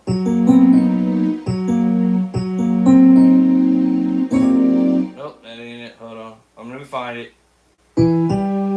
Where are you at? Let me see. D. Maybe it's not that one. Hold on. Let me see. Maybe it's this one. Nope, not that one. Let me see. I had to figure out where it's at.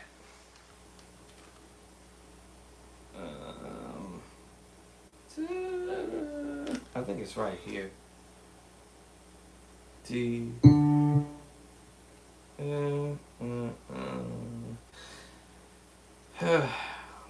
Let me see. My hands should be doing. See if it's this one. Trying to read my own chord progressions. Let's see. Am I on this page? So let me find it. And once and for all, let me see if I can actually do it. So.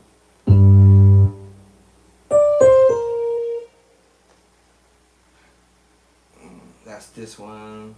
So I must be way ahead of myself here. It's part 1, part 2. Sometimes I usually number it where I stopped off at. Because I got pretty far with this. But so I'm here. Then I see that. So hold on. Okay, I see that. Okay, now I know where I'm at. And then here we go. Let me see.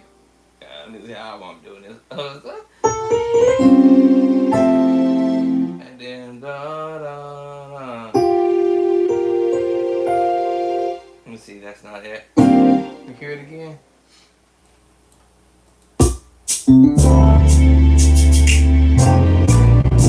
Okay, so I'm a little further down actually. Let me see, now I gotta see how far I went.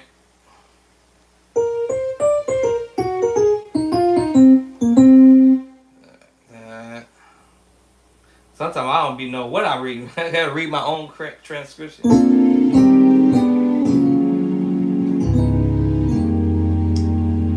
let me see. Can't be on that page actually. It should be somewhere up here.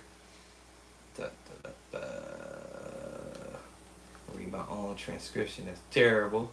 I can't read my own transcription.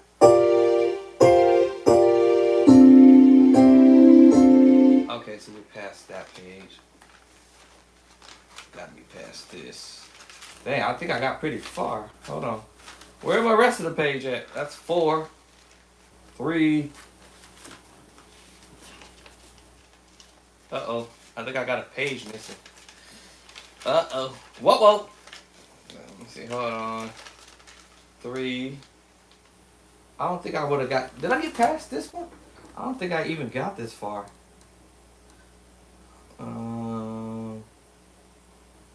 Both hands. G, A flat. Okay, definitely I'm not past that far, so it's got to be back here. I don't think I even got past 3. So let's go back to 2. So it's got to be on 2. Page 2 somewhere. And survey says... Yeah, I was close. Y'all, actually, I really was close to the move, so... Hold on. That was actually... Let me see. I think I was very close to it. Let me see. I had to concentrate on this. Let me see. Hold on. Because I was definitely not past there. How am I doing that actually? Okay, here it is. So I was doing that. Okay, hold on. F and G. Am I hearing that?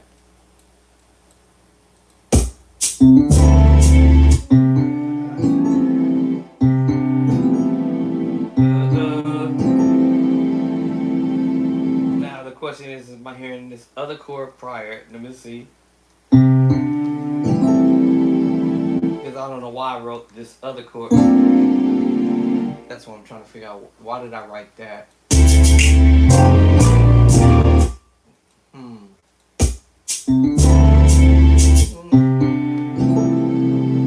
So I wrote that. Now why did I write this other chord in front of it? That's what I don't know why.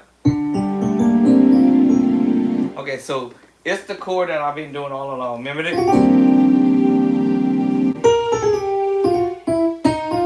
Remember this?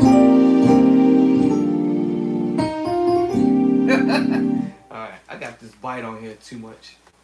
Let me see. Let's go bank. Hey. Better. So it basically was a simple move with the diminished or tritone. It's really diminished. But us, when I say the word us musicians, who's been playing for a bit, we start trying to take out extra notes and do partial diminish. And then we're using the minor chord. So I was wrong with that chord. So I was right with this chord. So I was missing that one chord. So I was missing 2 chords.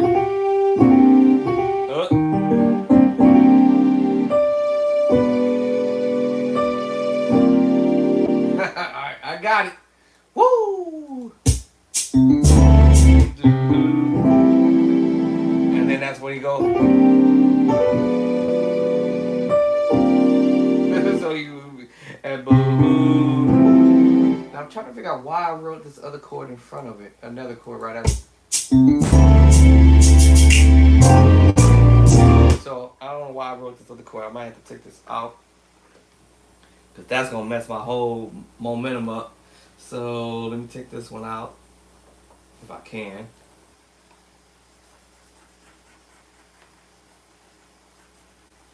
I have no idea why I put that there. But anyway. Because I did this. Because he...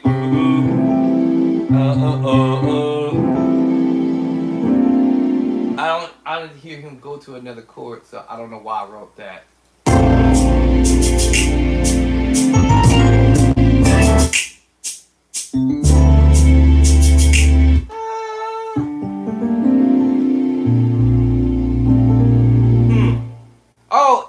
Oh, it's the other way before this. Hold on. That's why.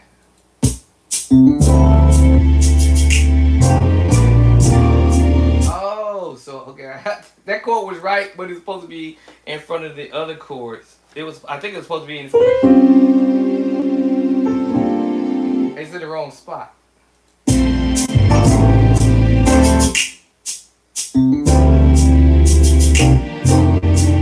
Right there. Yeah, it's supposed to be right there. Oh, okay. I gotta fix that. Oh, I already did fix it. Okay, here it is. I was getting ready to say, like, wait a minute, hold on. That's the same chord, but that chord is in the wrong spot. And I don't know why. Maybe I thought he was doing when he did that, when he did this move.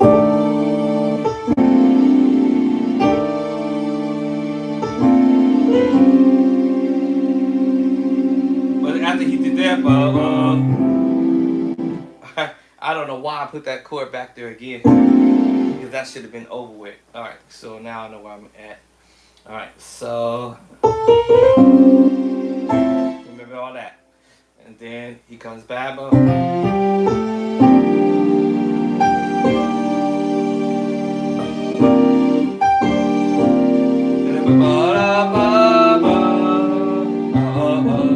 that whole thing again. You know what? Maybe I better put this back on bank 7. Yeah. Okay. All right. So now I know what he's doing. And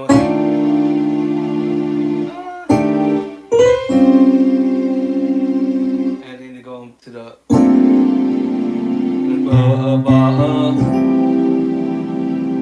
Okay, now I know where I'm at now. I'm like, wait a minute. Yeah, but okay, I know where we're at now. Okay, that whole little crazy thing.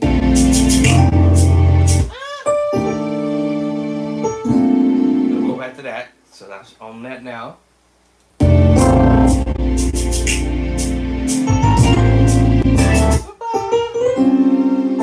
Okay, got that.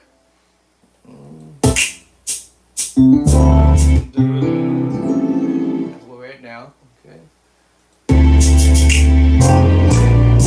Now we're going to that other crazy move. Okay. Alright. Whew! Alright, so after that, then now we do that.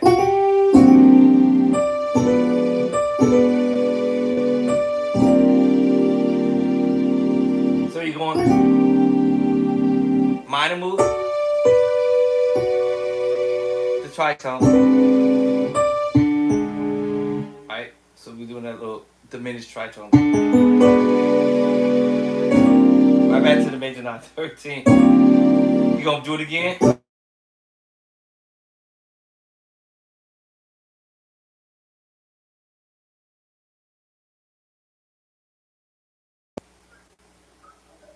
Hello?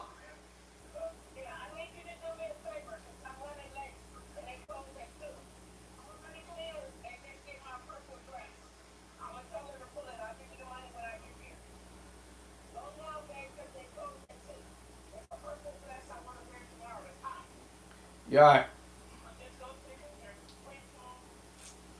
Okay. Blah blah blah blah. Blah blah blah blah blah blah blah blah. Good luck. Okay. Alright, y'all gotta make a run right quick.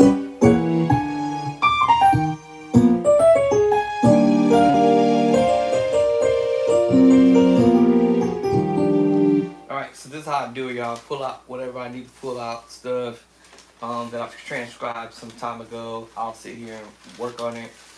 And that's how I actually use chords. Hold on. We got YouTube. Whatever the YouTube. Yeah. Alright, I gotta roll out for a minute. Right corner. I might come back and do some more video. So I got my wife wanting to pick something up for her. But this is how I do it when you new. I've been playing for a little while. Put something in front of you. I always say this on my other videos. A lot of my videos. Line up your ducks. Practice on different things.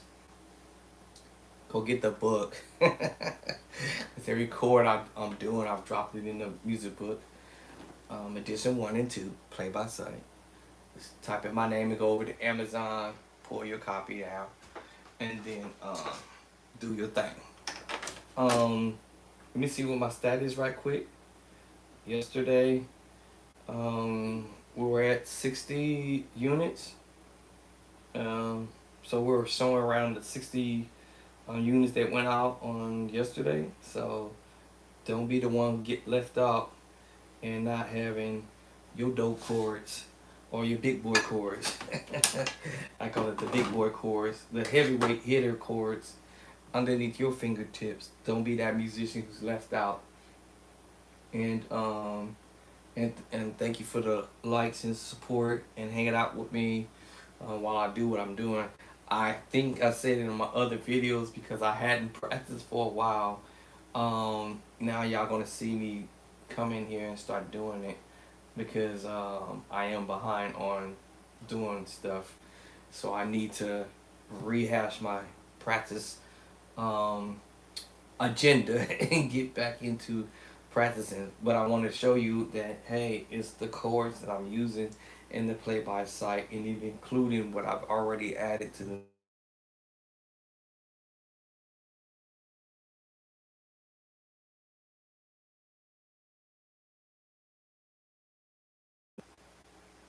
hello.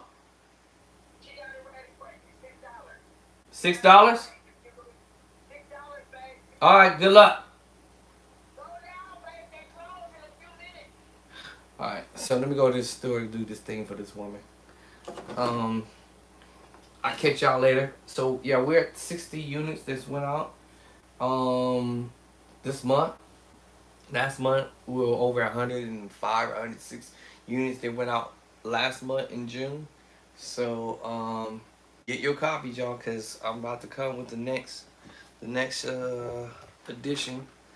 45 chapters in that book, and that I'm doing there, and then I'm doing some more other stuff in my other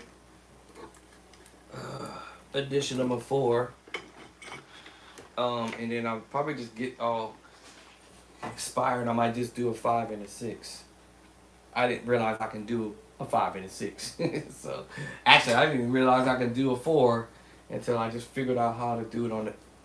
It better not have kicked me out. Oh my God, did it? Dang. Did it just kick me out? Uh-oh. Big Mama kicked me out. Big Mama Mac kicked me out. Alright, so with that being said, I'll catch y'all on another time when I come back to do some more videos. Oh, I thought she kicked me out. Cool. I'm in. So, I didn't know I could actually open up multiple books to write. So now that I know I can do that I just found out I can do it. So, let me go over here to the store, pick something up for her, and I'll catch y'all on the next rebound. Like I said, I got just a whole bunch of stuff to sit here and put these chords in my fingertips again, all over again. Where's my other stack? Oh, okay, my other stack is over there. Between the keyboard and the organ. And then listening to all this other stuff and my whole bunch of other stuff that I'll be doing. So yeah, so 60 units went out already this far. And we close it out this month of July, so 60 units went out. 100 and some other 105, 106 units of June. So don't be left out, y'all. Get y'all's books. Get y'all's books, y'all. Get y'all's books. And get these chords underneath your tips. Unless you already know how to play them chords, then the book is not for you, obviously. For those who are already met or at their plateau, I call it, or you're at your ceiling that you already have enough chords underneath your belt that you know how to play and play them fluently in all 12 keys, then play by side is not for you. But if you are not on that level of playing in all 12 of your keys, grab the book and get those chords in your repertoire, in your library, and start smashing on it. I wish I could hear some of you guys do some of the stuff that I did in the book, so I can know that y'all killing them chords. All right, that would definitely make me inspired to do some more other stuff.